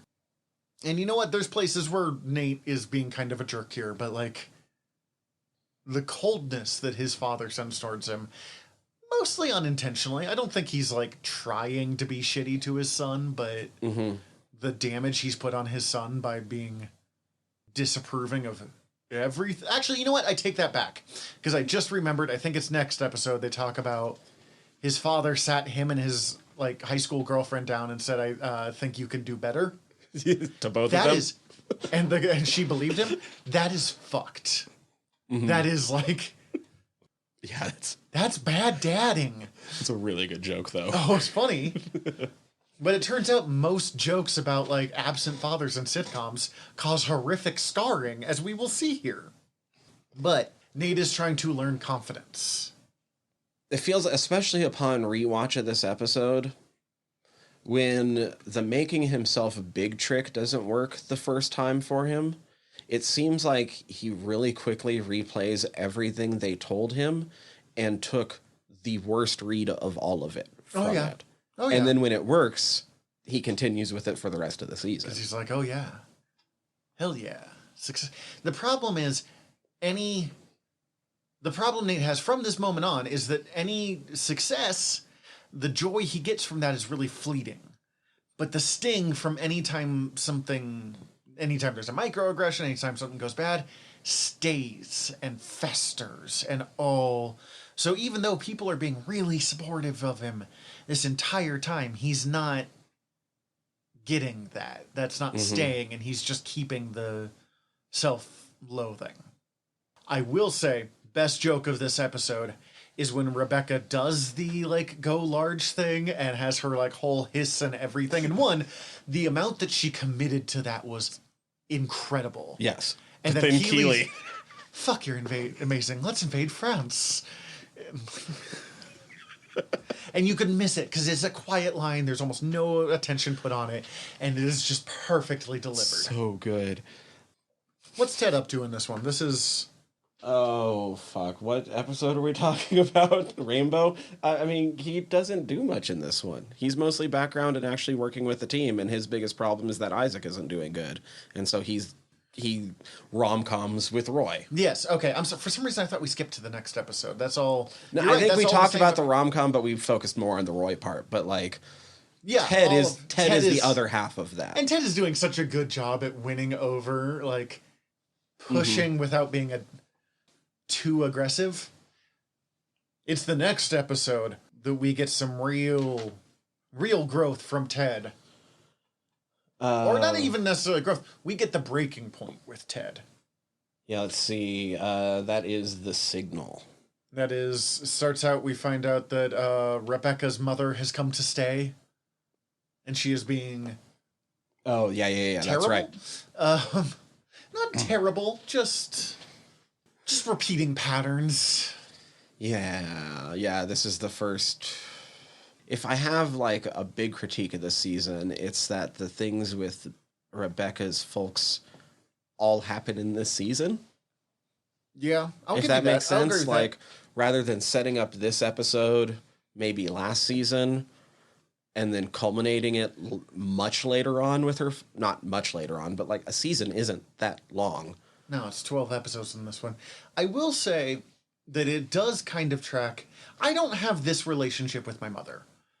But in some of the repeating patterns of, like, not bringing up things that need to be brought up because they don't think it'll fix, so it just keeps repeating endlessly. And, like, not part of my life until suddenly they're a huge part of my life, and then they're not part of my life again for a little while. I have had that relationship. So that actually does kind of fit with this pattern.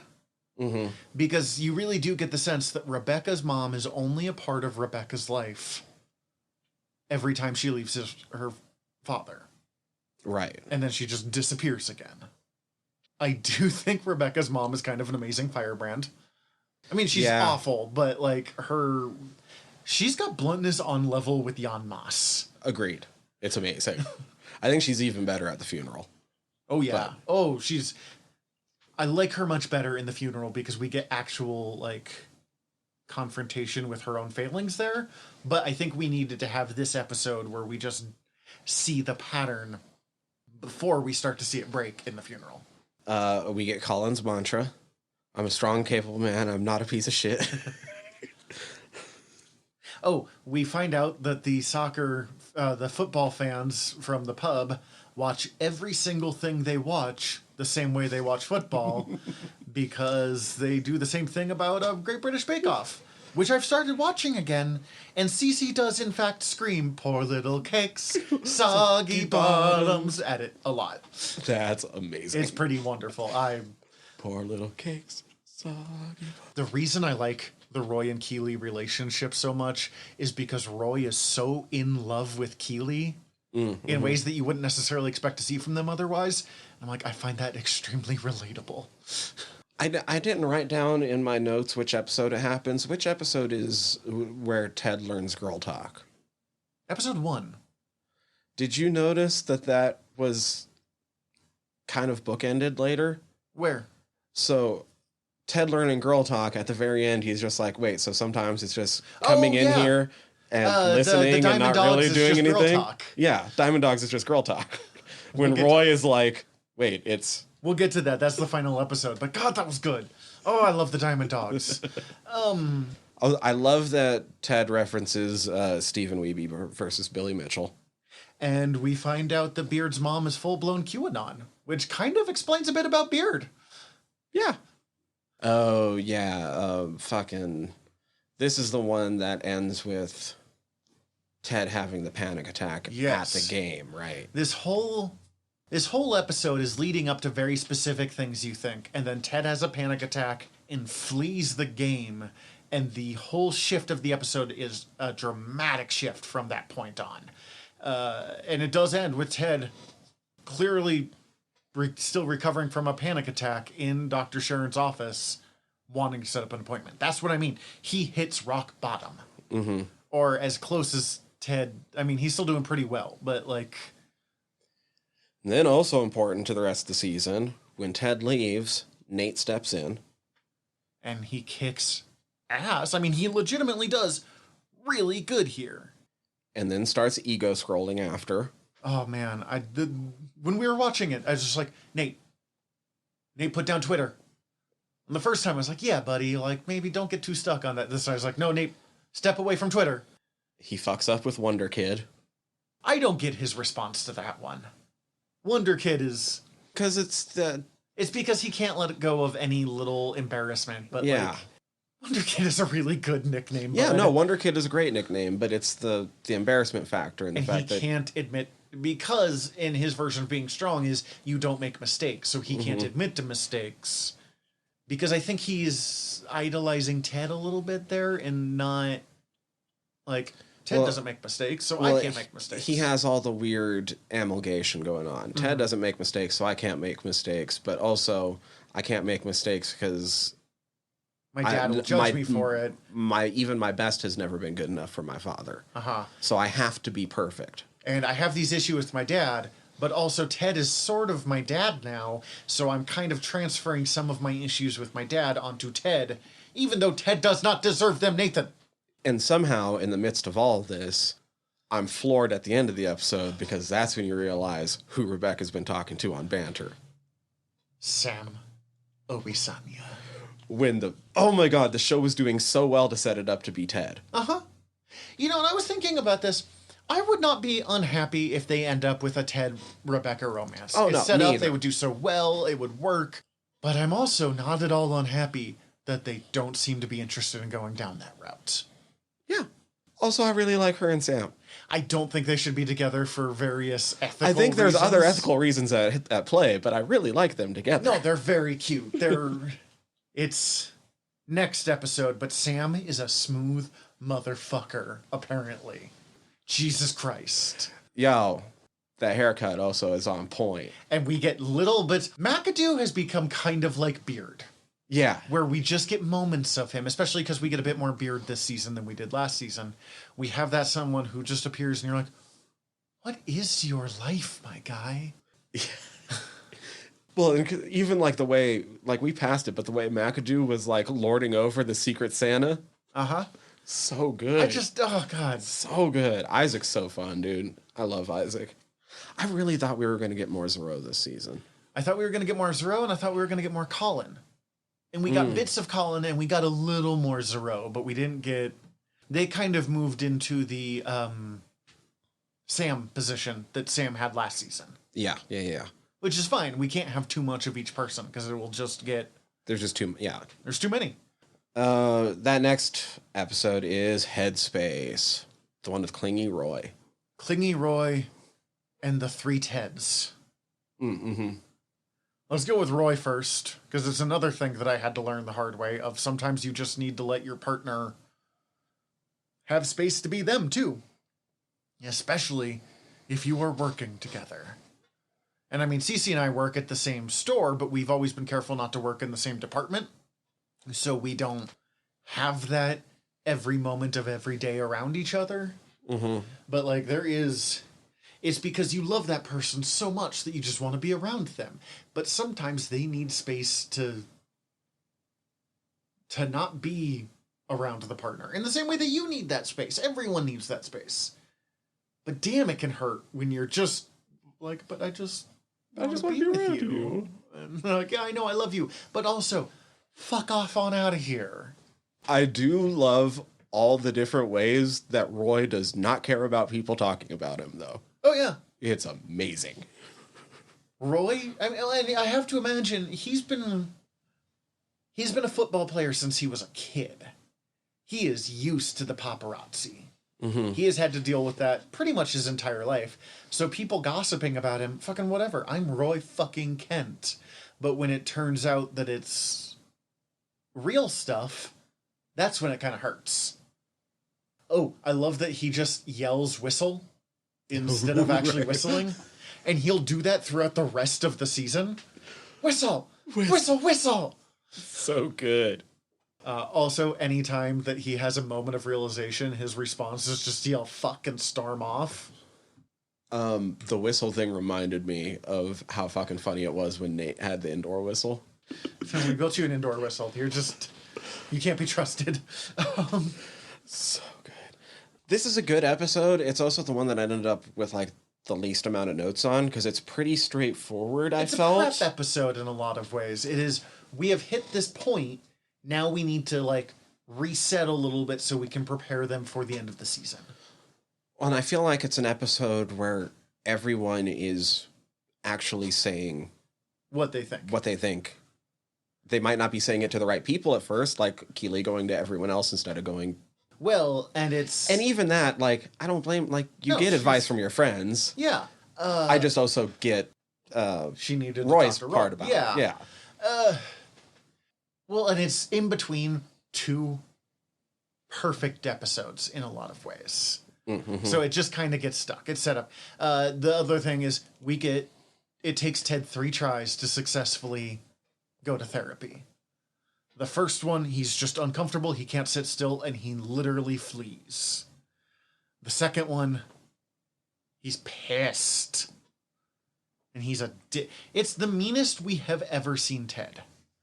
And we can see how it kind of shows how, if he wanted to, that good-natured charm. I mean, we talked about how bad he is at being bad in Ted Lasso. Mm-hmm. He's pretty good at it here. That Midwestern charm and his ability to talk fast and, like, say clever things can be real nasty when he wants it to be. I don't think it's the first thing this episode opens with, but we do get kind of Nate bookends with opening with him and his father, and he's on the front of the fucking sports section. Yeah, and his dad doesn't even acknowledge it, and then he tries to bring his dad's attention to it, and you get the... And his dad admittedly gives him good advice here of, they say being humble is not... Thinking less of yourself but thinking of yourself less. Which is true. But what he needed at that moment was to be like, look at my fucking kid. You've done it, buddy. Keep an eye on that ego, but, like, good for you. He needs that. Mm-hmm. It's one thing to be positive reinforcement. Yeah. It is one thing to be like, you got to keep a clear head, bud. It's another thing to never give praise. And it's one thing never give praise. I keep saying it's one thing, I'm sorry. But like when yelling at the newspaper, it's another when you're doing it to your son. Mm-hmm. Well, and like that's the only thing he's ever hearing from his dad. Mm-hmm. And his mother? It's a great thing to hear, unless it's the only thing. Yeah. And it's his mother's giving him approval, but he's got such high-strung daddy issues that bleed into every other part of his life. And then you end the episode with Nate getting super pissed at Will Kidman. Oh, first he's mean to Colin. Yeah. We see Dark Nate. Dark Nate really emerges this. That's right. Episode. And then the beard telling him that was weird and personal. Yeah, you need to knock this shit off, man. Like, and Beard's kind of mean and sassy sometimes, but like there's a difference between that and bullying. And he bullies Colin, and then he gets called out on it, and you're like, good, he's learning. But he's not, because he just immediately targets somebody else that he might not get caught on. He just bullies where other people can't see it. And then you even get that bit of hope because his apology to Colin did sound sincere. It seemed very real, yeah. And it probably was. Yeah. Nate is not a bad person. Yeah, I don't think he's intentionally not doing that sincerely. It's just his actions going forward. He's just not learning the right lesson here. Man City. This is a hell of an episode. This is possibly my favorite episode of the season.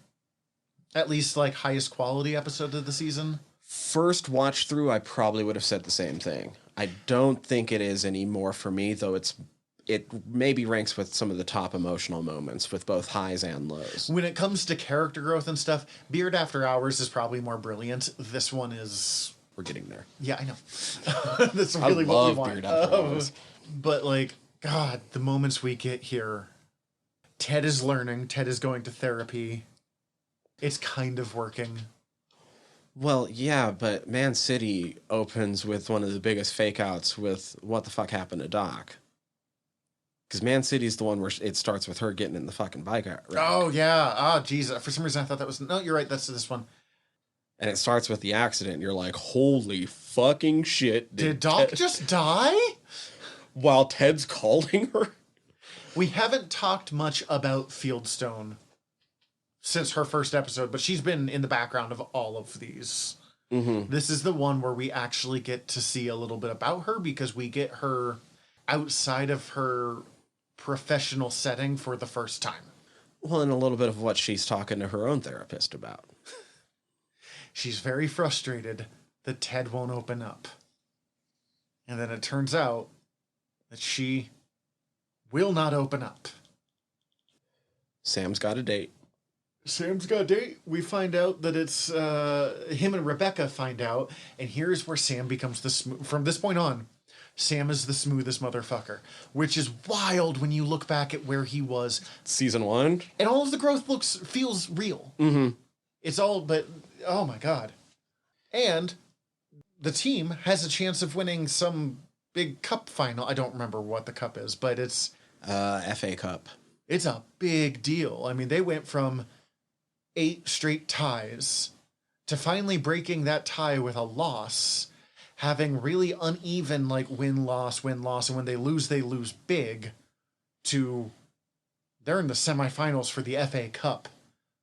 And, I mean, that's got Premier League people in it still. Right. So, yeah, since they're Championship League now, a Championship League team has only won the FA Cup 8 times, and the last time was 40 years ago. And they have...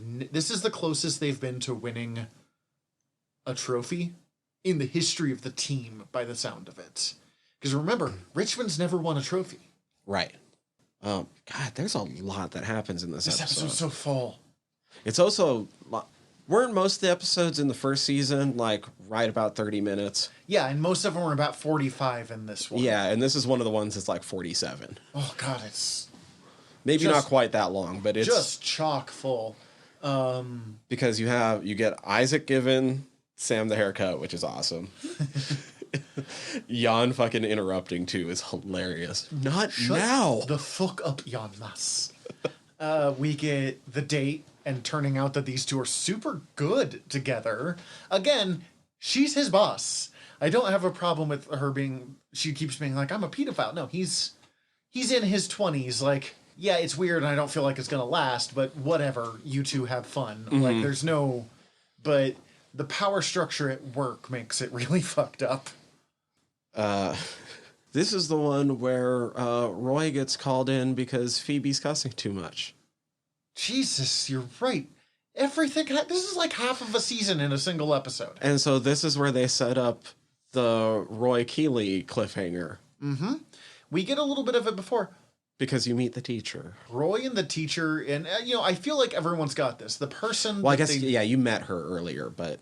The person that... And they had, like, friendly interactions. Mm-hmm. The person that in a different world, there could be some real chemistry there. Mm-hmm. I love Roy and Keeley together, and this is a spoiler section. We just said it sets it up, so this is going to jump ahead a little bit. Him and the teacher would be a super good pairing at the same time. If they go through with it, they're a good pairing. It's going to matter how they make the transition. I don't think they will. I don't think he's... I kind of hope it's just a fake out, and like the next season it's just Roy and Keeley together and being like, oh yeah, it was great. And like, I mean, they've got their stuff to figure out, but no, and I get this because God, this makes me sound like I'm like an unfaithful bastard or something. But I have had a person that I've had friends in over the years when I've been in relationships that I've had people that I've been kind of flirty with, not even like intentionally or not like I would ever cheat, but just like. I'm flirting with this person. Or look, I feel like it's a pretty universal thing. Maybe not 100% universal, but pretty fucking universal for most people to have that idea of like, you know what? If multiverse theory is correct, there's one where me and this person are together because of the way that we are right now. Because that's, soulmate, whatever. There's no one I would rather be with than Cece, but there's other people I've met that I was like, God, you and I would have actually been pretty good. Yeah. And that's kind of what's going on there. And I get for Roy that first, he's never had a really serious relationship before. Right. Keeley's the first one that he's having someone else that there's that kind of like, wait, this could happen other times? I don't know how to deal with that. Like, But I think most important scene here, and it's the scene that could have turned everything around if Nate would just go to fucking therapy and deal with some of his daddy issues. Ted opens up about his panic attacks. Right. And we get that really beautiful moment between the Diamond Dogs and Roy, who is a Diamond Dog at this point, but is just not admitting it yet. Right. Yeah, they all make little admittances. That was pretty great. I had a panic attack. Oh God, I fucked up my job. I refused to read the reports because this part of my job is boring and I won't do it. I was accidentally on tripping on shrooms for an entire game. And before that, Nate's... Oh, right. I have really clever ideas, and then I save them until I can make it look like I'm just doing it spontaneously. Mm-hmm. My favorite part is that Leslie is straight up, that's a good move. That's a good call. Like, legitimately impressed. Like, they have this really nice moment of coming together, and then the team just gets shit rocked. Like, we've heard of this team doing badly, and it sounds like this is the worst game they have ever played. Which is bound to happen, too. Oh, Jamie's father. We talked about how Nate's father is abusive, not necessarily purposely abusive. You can see how, like... He probably just thinks he's being tough. Yeah. Tough love, not realizing the damage he's doing to his son. Jamie Tart Sr. is a piece of shit. Is just being directly cruel because he can. And good God, watching him needle his son. One, why would you talk to anyone like that? Of like, you fucked this up. You were so bad. It's so funny how bad you were. Why would you talk to this? This isn't Jan Maas being blunt. This is being cruel. I can't imagine talking to anyone like that, let alone your fucking kid. And Jamie hauling off and punching his dad. One, huge growth moment for Jamie. Mm-hmm. Two, watching Beard throw him out the door. Like, watch the door. Oof. It's very satisfying. And then three, possibly the biggest Roy Kent growth moment that we've seen this entire series. Top 5 at least. When Roy goes and hugs him. Well, I was about to say that's maybe like the top emotional bit for me in the series so far. Is Roy, like, I was going to say it, but I wanted to make sure that I wasn't going to cry saying it. But beyond, I had brought up that bit with Roy earlier, because this is the episode where, because of Phoebe's cussing, he has that conversation with her where I'm worried I was infecting you with all the worst parts of me. And then he sees this happen between Jamie and his father, and he sees why Jamie was the way he was, and he was infected with all of the worst parts of his dad. Ugh. Also, credit to Phoebe for calling out and being like, no, I did this because he was a bully. Like, I was taking the good lessons I learned from you. Because Phoebe's like the best kid, by the way. I just didn't necessarily do it right. Like, I didn't handle it the right way, but I was doing the right thing. Like we didn't talk about the cue cards much, but like, remember, it was, you'll have to deal with them. I forgive you. Uh-huh. But do better. And then it turns out that a kid was, what'd she call him, an apathetic little shit fuck? So good. Was he? Oh, God, yes. Yeah, oh, God, yes. She wants to be a veterinarian for wild animals. How does that even work? Where he pays? Doesn't matter. You just go work for the fucking zoo, Roy. Like, this is really straightforward. It does have the very cute moment, and we skipped over this, of she convinces him to play Princess and the Dragon. And it turns out that Roy has to play the princess every time. Yep. And the closest he has to being mad about it is he's like, you better have fixed the wand this time.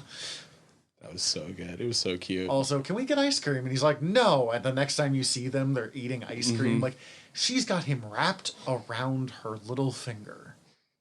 But also vice versa. Those two adore each other. And then it ends with Beard.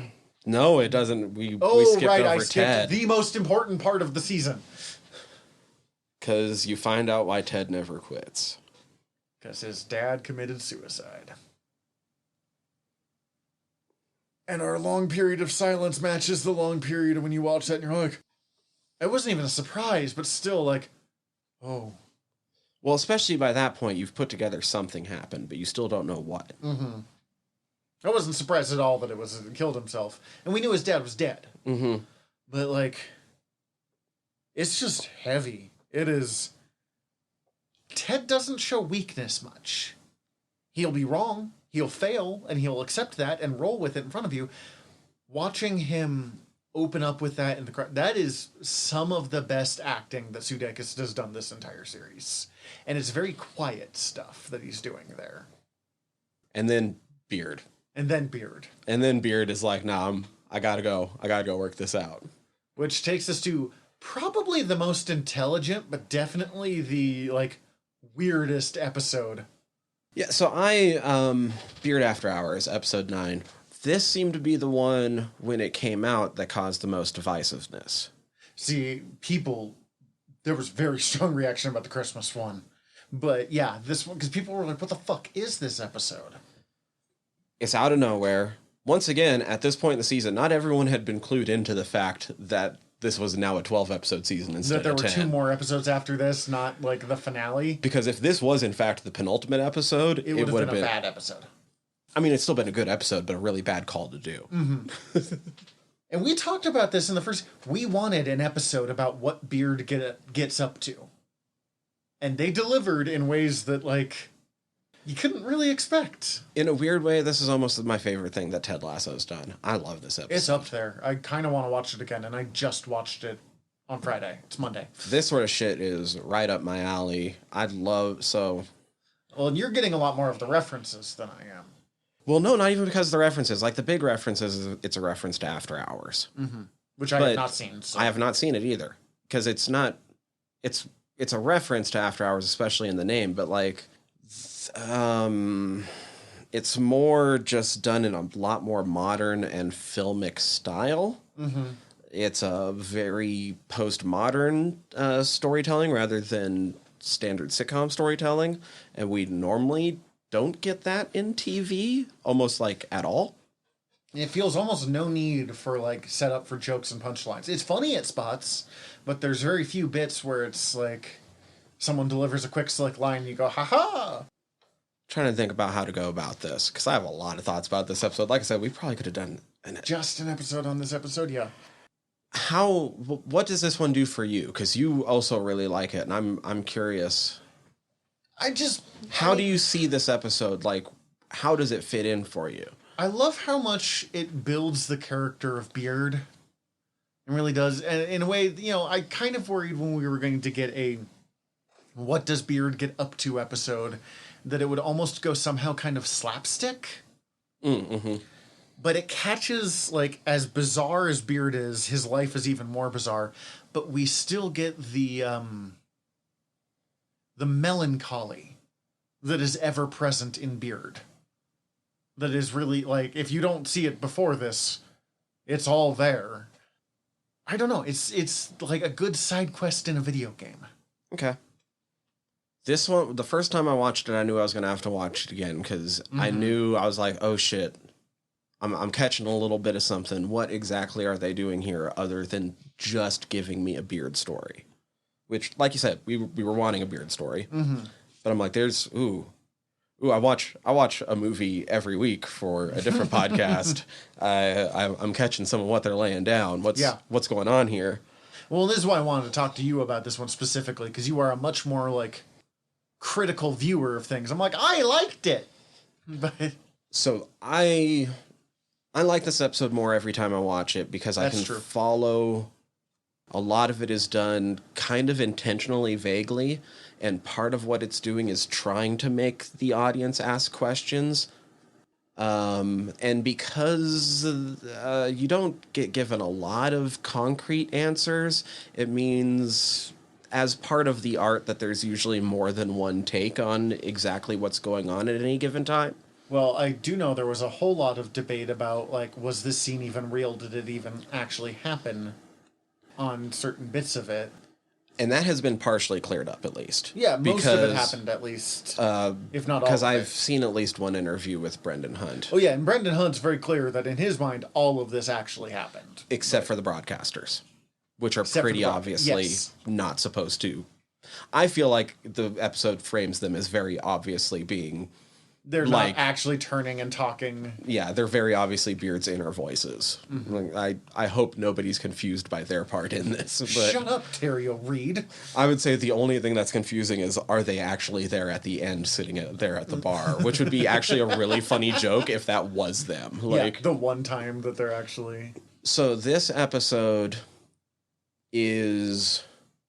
I love this episode because it is both a good story that I also feel like happens all the way through.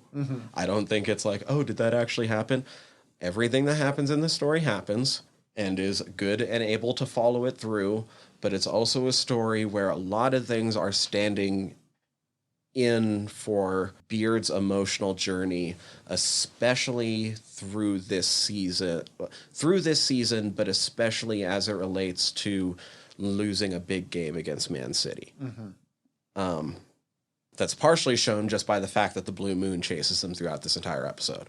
Yeah, it's every time you see the moon, and it's a lot. They make sure you see it pretty much in between every little like set piece that they do. And if it's not the moon, it's literally like clips from the game. He's just trying so hard to get away from this big loss. So they don't go into the soccer of it all very much, which is part of the reason why this show has such broad appeal. If you pay attention to the background details, Beard doesn't have the same coaching style as Ted. No, not at all. And it's part of the reason why they work, but also he's not been pushing back at Ted. But it's actually in very specific ways. Like you can actually figure out their differences by going through the little details. Ted is the type of coach that likes to let players do what they want to do. Beard is a lot more focused on what the game actually needs at the time. They lost the game because they took Ted's lead. What they needed to do, especially against a powerhouse like Man City, is actually do what Beard and Nate wanted to do in that situation, which is play defensively. But they don't have... Well, and when we saw the episode before, everyone was being uncertain, and Ted was just like, okay, we just got to roll with it, like, which was the wrong call. Now, the thing is, throughout this season, Beard has been seeing the spiral that Nate's been going on, but hasn't been, other than like the one time he talks up to him about Colin, hasn't really pushed back on that because he sees what Nate's going through, but he agrees with Nate's coaching style, and he's worried about what that means about his relationship with Ted. Well, and he's missing some of what Ted is going through because he's kind of... So, in the sense of the Beard's emotional journey from this season being shown in a microcosm through this episode, you start with it being set up, May telling him that he was right at the bar. And that he should have known. Is true. Him hanging out with the boys and like drinking and having a good time is essentially the same as when he's hanging out with the Diamond Dogs. It's this thing that he loves, that he does cherish, that he kind of needs, but he has a very specific role in. When Ted is a man. Also, before I get too much further, just because I feel like I'm going to be all over the place trying to... It's especially apparent when they're at the bar because of how often we've been in that place throughout the course of the series. This entire episode is shot completely different than the rest of the series. It's much more close in. It's supposed to be a much more personal journey. We get angles that we have never gotten in just that like 30 seconds that they're drinking together at the bar. See, that's why I like talking with you at this stuff, because I knew that it was different. I never would have connected like, oh, we've never seen that. I don't know much about lenses, but they're even using different lenses to frame them so that people are closer together. We're not getting wide shots of seeing what everything's going on. Like, it's only about these people being together. When they go to the Bones and Honey, like, those... It's still supposed, to me, it's still supposed to be not about him hanging out with those guys. It's about him and his role with the team. Mm-hmm. And kind of feeling like they all have imposter syndrome. And that he has to lead them because he's been the only one paying enough attention to learn this fucking game. His boys are basically supposed to be Ted, Nate, and Roy. Yeah, that I never thought of it that way, but that makes sense. Ted's got to learn football a little better than he has. But you get to the end of him being at the Bones and Honey. And he's the one that gets thrown out. Well, even before that, even though he's the one that's been saving them and keeps them in there, it still ends up coming down to the fact that somebody else has to land that pool shot to sort of seal the deal, which is kind of Nate winning that game two episodes earlier, or an episode earlier, or whatever it was, the previous game. Even though he set this up, somebody else has to make the brilliant shot. But now that causes him to start to doubt because he knows what Nate's been doing. I'm going to have to rewatch this episode for sure. Jesus Christ. In his doubt, when Beard isn't feeling good about himself and the thing that he has been turning to mostly throughout this season and that has been distracting him whenever he gets his mind off of the game has been the dame. His trying to follow the girl in the red dress kind of ends up leading to him following down a dark bit of self-hatred for a second and getting kicked the fuck out. And tearing his trousers. Right. His ass is showing. Ugh. God damn it. God damn it. So I feel like in his distraction, when he's having the conversation with the lady in the red, and could they ever give her a name? I can't remember. Yes, but I don't remember what it is. Her boyfriend. Yeah. So as much as everybody is a character and this all happens, her boyfriend is his self-anger. Also, not important to this, he's also the executioner in season 2 of Miracle Workers, which made it really funny for me. Once again, I think it ties into... He's having that conversation with her, trying to realize where Jane fits into his life and his feelings about her. Kind of starts to realize that it's where it's not healthy for him. Mm-hmm. I do think Beard realizes that Jane is not healthy for him. Smart. He already recognized on some level. We didn't even talk about it, the episode where Leslie challenges him on this, and he's like, I hear you, but I'm still going to be doing this thing. When he starts to go down that hole, the other thing that he's been worried about lately is his distraction from Jane has been leading to him not speaking up to Ted. Mm-hmm. Combined with the fact that he agrees with Nate, but he sees the road that Nate's been going down. Mm-hmm. That's all of his self-anger coming to a boil, and he has to get the fuck out of there. Well, and even when he disagrees with Ted, he still very obviously, loves and cherishes and respects Ted. So finding that balance for him there of standing up to him without, hey, fuck you, you're fucking this up. But now that self-anger and that distraction from Jane has essentially separated him from his friends, he can't, without his friends, it is then in the next scene proven to him that he has a hard time doing all the things that otherwise make him good. Mm-hmm. He can't even ask a simple request of a hotel staff without being accused of trying to fucking steal his identity.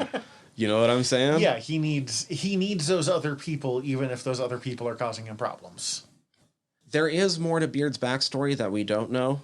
Mm-hmm. We don't know his relationship with his father, and we know that his mother is now full-on QAnon. We also don't quite know why he says... I mean, obviously, this man, Ted, has earned some level of loyalty, which is part of the reason why he has such trouble pushing back, but, we don't know what that story is. We don't know... So, when Beard is getting beat up by Jamie's dad, if this episode is mirroring his emotional journey from the Man City game, that in that scene, in a lot of ways, Beard is actually Jamie in that scene. Mm-hmm. And it's going with the feelings that he was feeling watching Jamie have to go through that, with the problems that he's had and the self-doubt that he himself is having. But he comes to the realization that his self-anger is different and can be directed in a different way. When the muscle-bound boyfriend, who I'm saying is Beard's self-anger, shows up, you get the revelation that he was extra pissed because he himself has a past, and that he's extra worried because he's becoming a father, which is Beard's role on the team as a coach. Kind of a dad, yeah. And so he realizes that he can direct his self-anger in a more constructive way, and where it's coming from is from his own anxieties about the way that he's leading the team and how he didn't serve them by not speaking up to Ted in that moment. So he makes a very specific change so that that night, this part of the night doesn't end up the same way the last part of the night does. In the last part of the night, when the bit with Jamie's father was over, he kicks out 3 supposed fans. Mm-hmm. And in that moment, when he decides to go home, by the way, when he runs back into his friends after getting beat up and like all that shit, he does the same thing that he did at the beginning of the night when he said that he was going to leave Ted, which is he goes home first. Or at least tries to, yeah. But he changes what happens. Instead of kicking out 3 supposed fans, he sets up 3 supposed fans to be able to go onto the pitch. He sets up... He changes the way that night ended. He actively interferes in a way that will make things better, which he needs to do with Nate, Roy, and Ted. And then he leaves to head out in the way that he did at the beginning of the night. Now, after having had these realizations about himself, he gets to actually have a moment of cathartic release. But it's not all fun and roses, because he does know that Jane isn't good for him. His problem still exists, but he can have that release. Can I go back for a second for another really stupid thing, because I'm apparently going to be the shallow one in this interaction? When the big muscle-bound guy like whips out the tiny little razor scooter and goes off, is comedic perfection in sheer what the fuck just happened. I want to see more of that actor in things.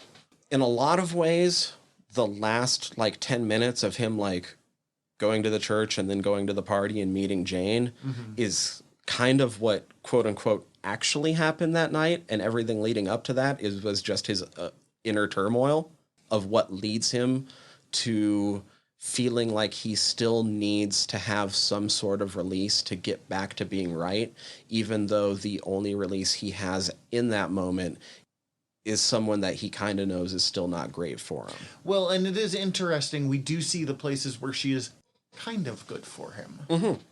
Because I think it's important to mention that, because this show's so good at it, with the exception of Rupert and Jamie Tart Sr., no person is just one thing. Well, and if toxic relationships were only toxic, it never would have gotten to the point of being a relationship. Mm-hmm. And, yeah, they see the bits where they can help, where he needs that out. But because because of this journey that he's went on through the night, he still comes back around at the very end. His friends would have all fucking understood if he wanted to take that morning off. Yeah. But especially being Beard. If he had been like, I need this, they'd been like, okay, obviously, But he shows up with the donuts. But with the... with the fucking pants. That's the thing. The pants is very much him having accepted both of these parts are going on for him right now. And he falls asleep because he is still burning the candle at both ends. But I feel like it's not a happy ending, but a hopeful ending, because he's gone through this self journey this night. He's had a trial by fire in a way. And we didn't bring it up, but has had to 3 different times go through some really heavy physical abuse. Not just physical, but the fucking announcers are terrible to him. And that's his negative inner self-talk. And Also, that moment where he opens up to God while he's praying in the church. Also, it means we can't go through this. His dancing is fucking great.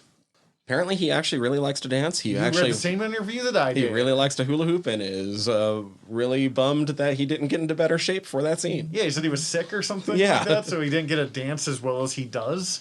But still, the level of catharsis that he put into that dance to giving him that outlet, the level of...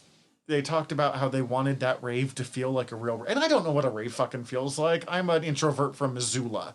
But, like, that felt more like what raves are than you see in 90% of TV shows where someone's wearing a feather boa and a cowboy hat. I think that's all I have on that episode, but... That's good. Yeah, I don't know. And that's not necessarily the only read you can take from it. I would be super interested to see other people's reads. But I need to rewatch it and reconsider, because as I said, I have a bad habit of watching things on a very surface level sometimes. I will kind of ingest the message without consciously thinking about it necessarily. Yeah, I think, man, when the moon kept chasing him through the night, I was like, oh shit, they're doing something here. I have to sit down and like... And I caught some of it. I knew that like the episode or the match was still chasing him. I hadn't put together that the three fans were essentially the Diamond Dogs. Yeah, the Diamond minus Leslie. Leslie's just kind of there to take care of people this season. Mm-hmm. Yeah, that's what I got on Beard. I fucking love Beard After Hours. It's so good. One of the most interesting things Ted Lasso has ever done. No weddings and a funeral. I don't have a lot to say about this one. It's good. We get very important moments. I honestly kind of didn't like the never gonna give you up moment. I understand why. I thought the Rickrolling was clever. And it was kind of fun to see her have these moments of... I think it's a good idea to try to turn a Rickroll into an emotional moment. It didn't land for me. I get that. Jason Sudeikis is far and away the winner of this episode. Yes.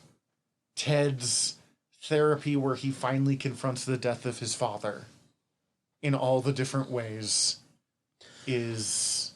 The fucking brilliant editing of going back and forth of Rebecca and Ted's story. Yeah. That was, and they're just getting each other's line, like, it's... And to find out that happened on the same day for both of them. Ugh. Ugh. Literally the same day. Part of the reason why I think these two would be such a good couple, but it's also so good they're not a couple. Really, of all the things that happens, the most important thing is Ted opening up about this, and even though Rebecca... gets some really great moments in this, I feel like it's overshined by everything Ted is doing. Mm-hmm. Although Roy gets some nice, like, he's being a dick behind, but you find out the reason why. Dude, what the fuck, Jamie? Jamie fucks up here. Jamie admits he's still in love with Keely, and I get it. He's in an overcharged emotional situation, and he panics, kind of. And he sucks with that shit, but... Yeah, he doesn't know how to deal with it. Still, what the fuck, Jamie? You don't get to... I will say it bothers me that he doesn't apologize to Keely. Mm. He'll apologize to Roy, but he doesn't apologize to Keely, and fucking... Should have. Yeah. Sweet Danny is just... Anytime this episode is starting to get a little overwhelming, Danny being utterly miserable in dress shoes... Oh my god. I love how none of them even knew where to get dress shoes in the beginning. I will say, I liked that we saw Jamie taking care of Danny the whole time, and he was very, like, open and patient. Even though Jamie fucks up in this episode, we see real growth, even if it's in the, like, bizarre little C-plot of this episode. Yo, the way Rebecca's mom handles fucking Rupert is so great. Also, the bit where Sassy talks about imagining his death. Also great. I love Sassy. Oh my god. And honestly, oh god, why can't I think of that actor's name? Anthony Head? Anthony Head, god damn it. He's so good every time we see him. In any role I've ever seen him in, he just effortlessly. He's so sly, even when he's like showing all the signs that he's doing right. I'm not gonna. The first time I watched this episode, I missed at the end when he goes up to Nate and whispers in his ear. I definitely was like, I don't like that. Do not like those two talking. I think I must have like coughed or like got up to get some water or something just right at the wrong. Well, and it makes sense. He knows that Rupert, like, he's not close with Rebecca in the same way. So he knows they divorced, but Rupert was like a powerful man. Mm-hmm. So that's a weakness for Nate. Midnight Train to Royston. Jesus Christ, talk about a finale. No, we still got another one after that. Oh, Jesus, I keep mixing them. Midnight Train to Royston. Sam starts off with a hat trick, and the billionaire shows up. Wanting to get Sam. And that billionaire, honestly, like, his dream is good. And it's interesting to see this billionaire call out billionaires, but still, there's a lot of red flags as he's doing all the weird billionaire shit. Yeah. I bought this museum. The fucking Banksy gag had me rolling. Do you think that's actually Banksy, or do you think he just set that I hope that's fucking Banksy. That would be hilarious. The idea that Banksy's like an awkward... bumbling old dude. An old British man? Yeah. When he said it was Banksy, I fucking rolled. Well, and there's those weird things of like, congrats, you just met a cool person. Like he's taking all of these things that other people have done. He's mimicking a play Leslie wrote. Mm-hmm. He's saying lines of Ted's. He's trying to be a good rich person like Rebecca. Like they do a good job of, trying so hard to be a good person, but it is kind of creepy how he's doing it. Something is wrong. Making an entire restaurant and hiring a bunch of people to like come hang out, that's beyond creepy. Ooh, goodbye, Doc. This is when Fieldstone leaves and Ted is not handling it well. No. And rightly so. I mean, it's got to be interesting working with people that closely because the lines are going to start to blur a little bit between you are my doctor and I'm your patient, and like we are also colleagues and we are also friends. Yeah, it was one of those weird bits where I kind of felt like they were both in the right. Yeah. She was going to leave. She wrote out the stuff for him, but she did, knowing what she knows, and also for a coworker to just leave like that, that's fine. For a doctor to just abandon her patient like that without like their last little bits feels kind of messed up. And for a friend to just ditch, not okay. And he probably should have at least read the note first, but you also understand where he's angry and yada, yada, yada. Great bit of acting where he reads the note and is won over, and they never show us the fucking note. Because it would have been so hard to make that land, no matter what. Roy and Keeley. Keeley is... This is the photo She gets a shoot. Vanity Fair photo shoot. And we are reaching, kind of for the first time... Well, before that, I guess, Nate. Oh. Well, first off, what did you think of that first suit? I didn't like the blue shirt with it. It should have been like a black shirt or at least a darker blue. But honestly, and again, we've covered this. I like to wear every color at once if I can. I kind of liked the suit. I kind of liked it. I thought it was like a good kind of daring for the kind of places he would be wearing it. And if Nate can figure out how to be comfortable with himself, this is where that suit would work really well for him. But instead, he's just kind of mimicking Roy. And yeah, Keeley goes for it, but Keeley's also super into Roy, so she's going to kind of like subconsciously be like, Roy. If Keeley had been single, I would have understood how Nate was misreading signals there. Right. But god damn, Nate, that's not... But it also kind of seals it in because that leaves him in the black suit. Oh, dark Nate. Ugh. And then we get to Roy and Keeley. For the first time, kind of in their relationship, Keeley's becoming more important than Roy. On a national scale. And that's not a bad thing, but like before, she had been a kind of like B-level celebrity, and he was a football legend. And now he's an assistant coach, and she's an up-and-coming business star. But unlike the way that situation is normally played, he's not jealous. He's sad that it might change No, he's what they super have proud going. of her. I love that. Yeah. It's so good that, I mean, it'll come up next episode, but he's like, no, don't you dare change any of this. Everything you're doing is perfect. Do it. I'm so proud of you. Let's go have sex. But he still has that fear of being left behind. Mm-hmm. So as the dynamic shifts, this relationship is the best thing he's ever had. So as the dynamic shifts, he has that fear of like, am I going to lose this now? Is she going to outgrow me? Well, and he already had to refigure out who he was at the beginning of the season. So another dynamic change is scary. Mm-hmm. And then Ted gets emailed from Trent Krim at the end of the episode.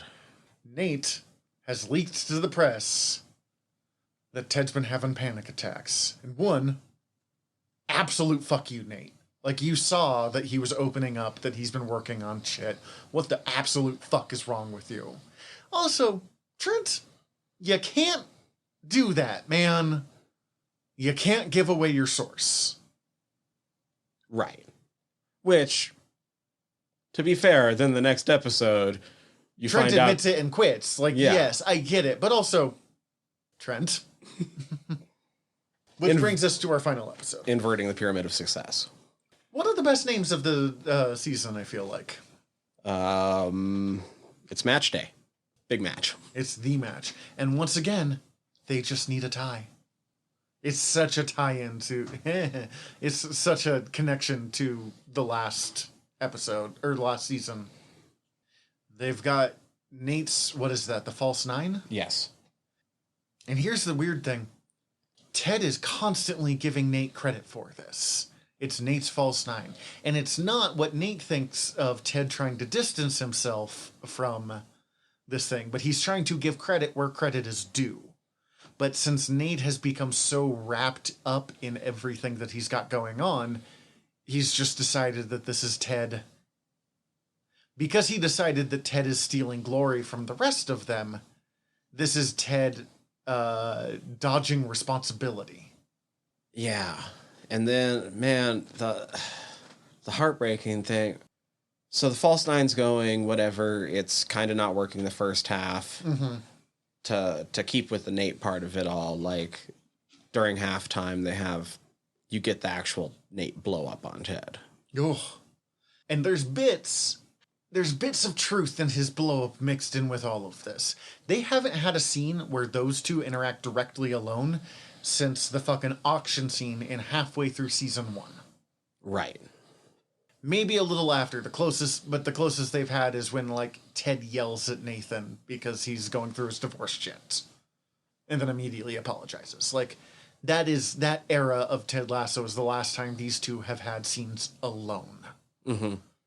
So, him calling out Ted being like, where the fuck have you been, is true. Ted abandoning him completely and, like, not respecting him, complete false. But some of the stuff, you see where he's coming from. He's like, you don't even have my picture up. But we know Ted keeps that picture next to his picture of his son. I was about to say, that's the on most his dresser. heartbreaking bit, because this episode opens with you seeing that picture's Mm-hmm. next And we to saw it his earlier son's in the picture. season too. Like, he has that in a, if you know Family Man, like, as prime a place as you can put it. Mm-hmm. But because he doesn't see that, because he hasn't been to Ted's house, he hasn't been seeing it at work, he just thinks that it's another place of only focusing on the bad, not giving him credit for the good. Which, just to finish the Nate bit, ends with him working with Rupert by the end of the episode. And if that wasn't clear that wasn't going to happen. But And closing, the final scene, the final shot is the exact same style of shot as the very first shot of the season, a close-up on Nate's face. But instead of, like, feeling kind of, like, hopeful, exciting, it's just uncomfortable. it also bums me out because I don't know shit about soccer, but I watch a lot of movies. And because of a different movie, I kind of am, like, if I have to choose a team, I'm kind of a fan of West Ham. And so the fact that, like, they're the bad guys of this next season. There's a bet going on at my house right now of what's going to happen. I think Nate's going to get a redemption. Oh, yeah, because that's this show through and through. Exactly, that's my argument. Grizz, who's been on the show before and is my roommate, thinks that he's not going to. That he's going to be a villain. That he's going to be a place that Ted is going to have to accept that he doesn't necessarily always get closure. No, man, this is Star Wars. Rupert's the Emperor, Nate is Vader. I agree with you, but I'm telling you what this bet is. I know. Cece thinks Nate's going to die. I am wondering if somebody's going to die. I don't know if necessarily Nate, but like just to have them all have to deal with that. Whoever wins... Which is why it was so believable that like the Fieldstone fake out earlier in the season. Whoever wins gets free dinner and drinks from the other two. Nice. At a Taste of Athens? No, probably James Bar. But So that's all the sad bit. Dark Nate is our reality going into the next season. The happy bit is... Ted and the team are figuring it out again. Get promoted. In one of the funniest scenes in the season, Sam dodges a bullet with that billionaire. Oh, yeah. The moment he turns that billionaire down and he turns out that he's the exact self-entitled Elon Musk bullshit. Oh, my God. Poop. I will buy your childhood home and shit in every room. And you're like, the look, again, Obasanya's acting of just like, whoa. I almost wonder if they just didn't tell him what that actor was going to do. And they were just like, just react. Oh, okay then. We didn't mention Nate tearing apart the Believe sign, especially after all of the... It's interesting because at the end of season 1, they lost, but everyone was together. Everything was connected how it's supposed to be. In this one, they win, but the fractures are there.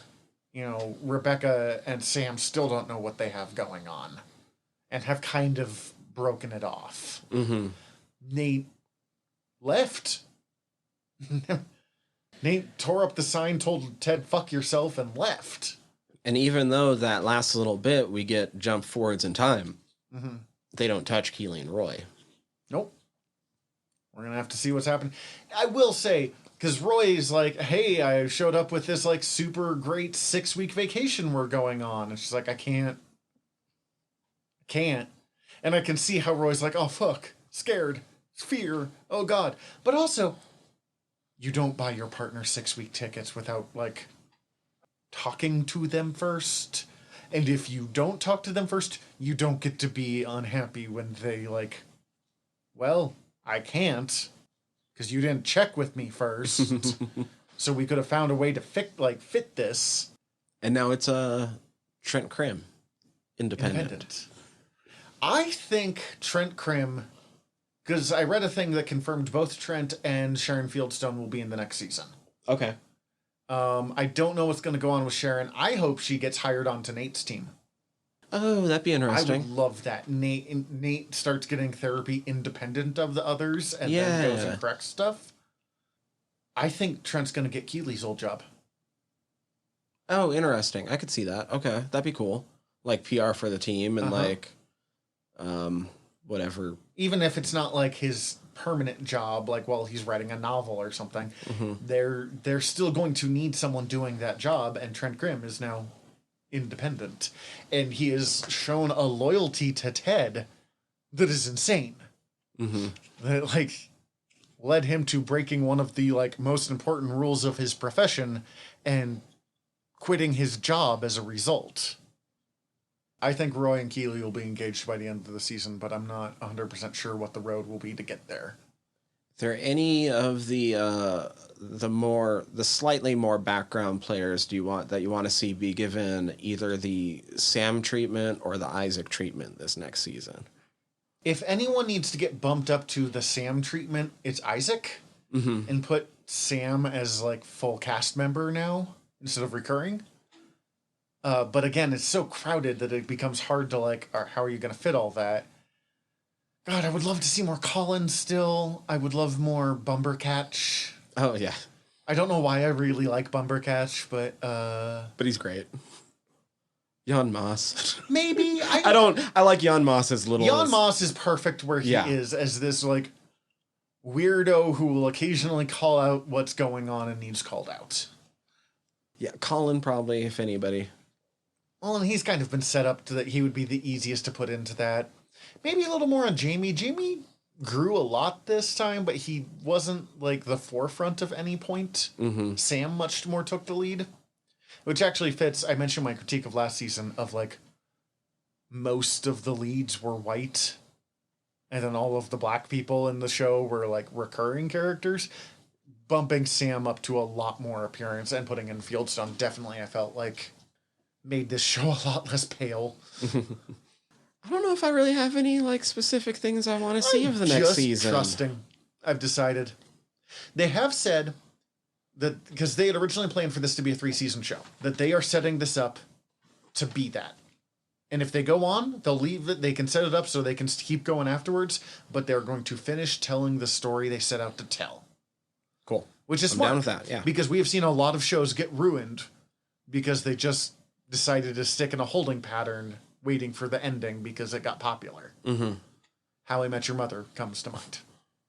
We've said a lot about the show. I don't have anything I else got to say nothing. about it. Let's do recommendations, and then I apologize to you for having to edit this episode.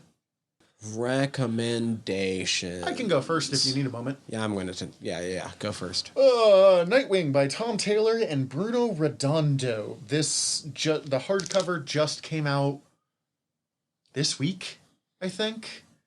It is the most recent Nightwing run. It is absolutely bonkers, ridiculous good. I do kind of feel like someone went up to Tom Taylor and went, hey, do you want to do the Matt Fraction Hawkeye, but with Nightwing, so with a more likable lead? Because it's down to, like, Nightwing owns the building that he's in, and he adopts a dog. Of course. And the art is ridiculously brilliant in the way that it expresses movement and all the stuff that David Aja is amazing at. Mm-hmm. But it also is still very much its own thing, because Nightwing is not Clint Barton.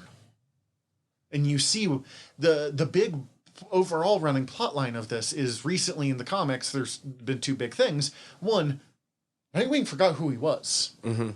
He got shot in the head and got amnesia because comic books and soap opera. And he's finally back to being Dick Grayson and not being edgy Rick.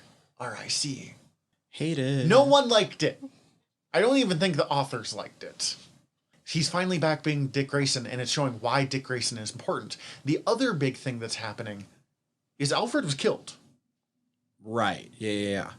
And we've been seeing how Batman responds, but let's see how Nightwing responds. Because Nightwing is as much Alfred's son as Bruce is. Mm-hmm. And it turns out Alfred leaves everything to Dick. And because Bruce has been giving him Wayne Corps shares for years, right, we find out that Alfred was a billionaire. Oh, shit.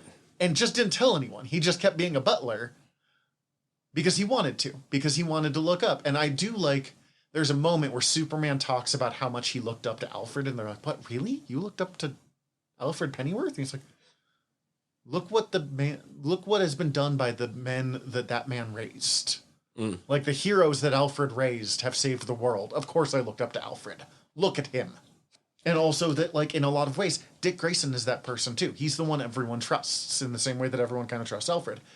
But Dick Grayson is only richer than Batman. And what do you do with that? Because he doesn't want to just become Batman. He doesn't just want to, like, find... So he decides that he's going to build a safety net for the city of Bloodhaven, where he lives. He's going to aggressively tackle the homelessness problem. He's going to try to set up a, like,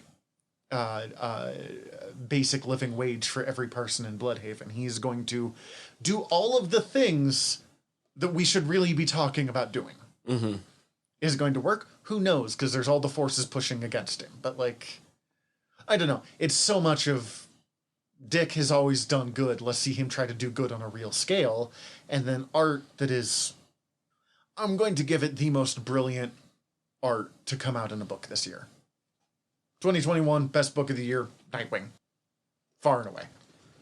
Man, when I was thinking about it, I already mentioned it at the beginning of this episode because I finished reading it. But after we got done talking about Dune for 2 episodes, like Dune Messiah? yeah, if you haven't, like, if you've went through Dune and have not gone through Dune Messiah, then like please do so because Even if you don't do Children and even if you don't do God Emperor, Dune sort of finishes up Paul's story. yeah, Messiah finishes up Paul's story. It, like I said, if you didn't understand some of the darker shit from You will Dune, at the end of this. they like lay it out explicitly, and like how people have been being shitty and how most of them are not heroes. But it's also like really badass.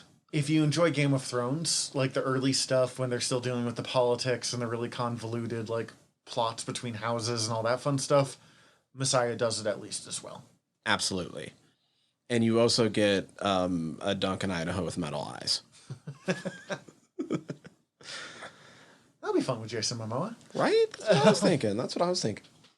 And as I said before, Ali is just terrifying. Let's see. Next week, we will be... Not next week, next time. We will be doing a bit of a fill-in episode. We've mentioned that we've got a big 4-parter coming up, but figuring out timing for that around the holidays has not been working. So we will be attempting to do Grimjack again. Redo. Our lost episode. Fuck it. We want to talk about Grimjack. Yeah, it was so much fun when we talked about it the first time. And it's been long enough that we don't remember what we said, so we can just have that conversation again. Yes. And for you guys, the first time. But for us, I'm gonna laugh so hard if we get into it and just start being like, oh yeah, now I remember what I said. God damn it. And if it goes wrong, we will just never attempt Grimjack again, because clearly it'll be cursed. Works for me. But in the meantime, this is General Nerdery. We're your generals of nerdery. I'm Zach. I'm Tyler. Dismissed! Hi everybody, General Tyler here. If you like the show, please hit subscribe however you're listening to us right now. Also, if you could rate and review us however you're listening to us right now, or preferably over at Apple Podcasts, we would super appreciate it, as the whole world is ran on algorithms, and we want to be all up in them, getting our voice out to more places. Also, tell your friends. We always appreciate that. If you want to get in contact with us, ask us questions, give us comments, email us generalnerderypod@gmail.com. You can also contact us through our website, www.generalnerdcast.com. While you're there, check out all of our back catalog, or click the links up at the top, as we are part of the Earworm Podcast Network. Go check out all of our sister shows. We're involved with most of them, so if you already like listening to us talk, it might be in your best interest. And if you want to check out everything from the network, head over to earworm.com, EARVVYRM.com. We'd super appreciate it. Love you all. Have a good one.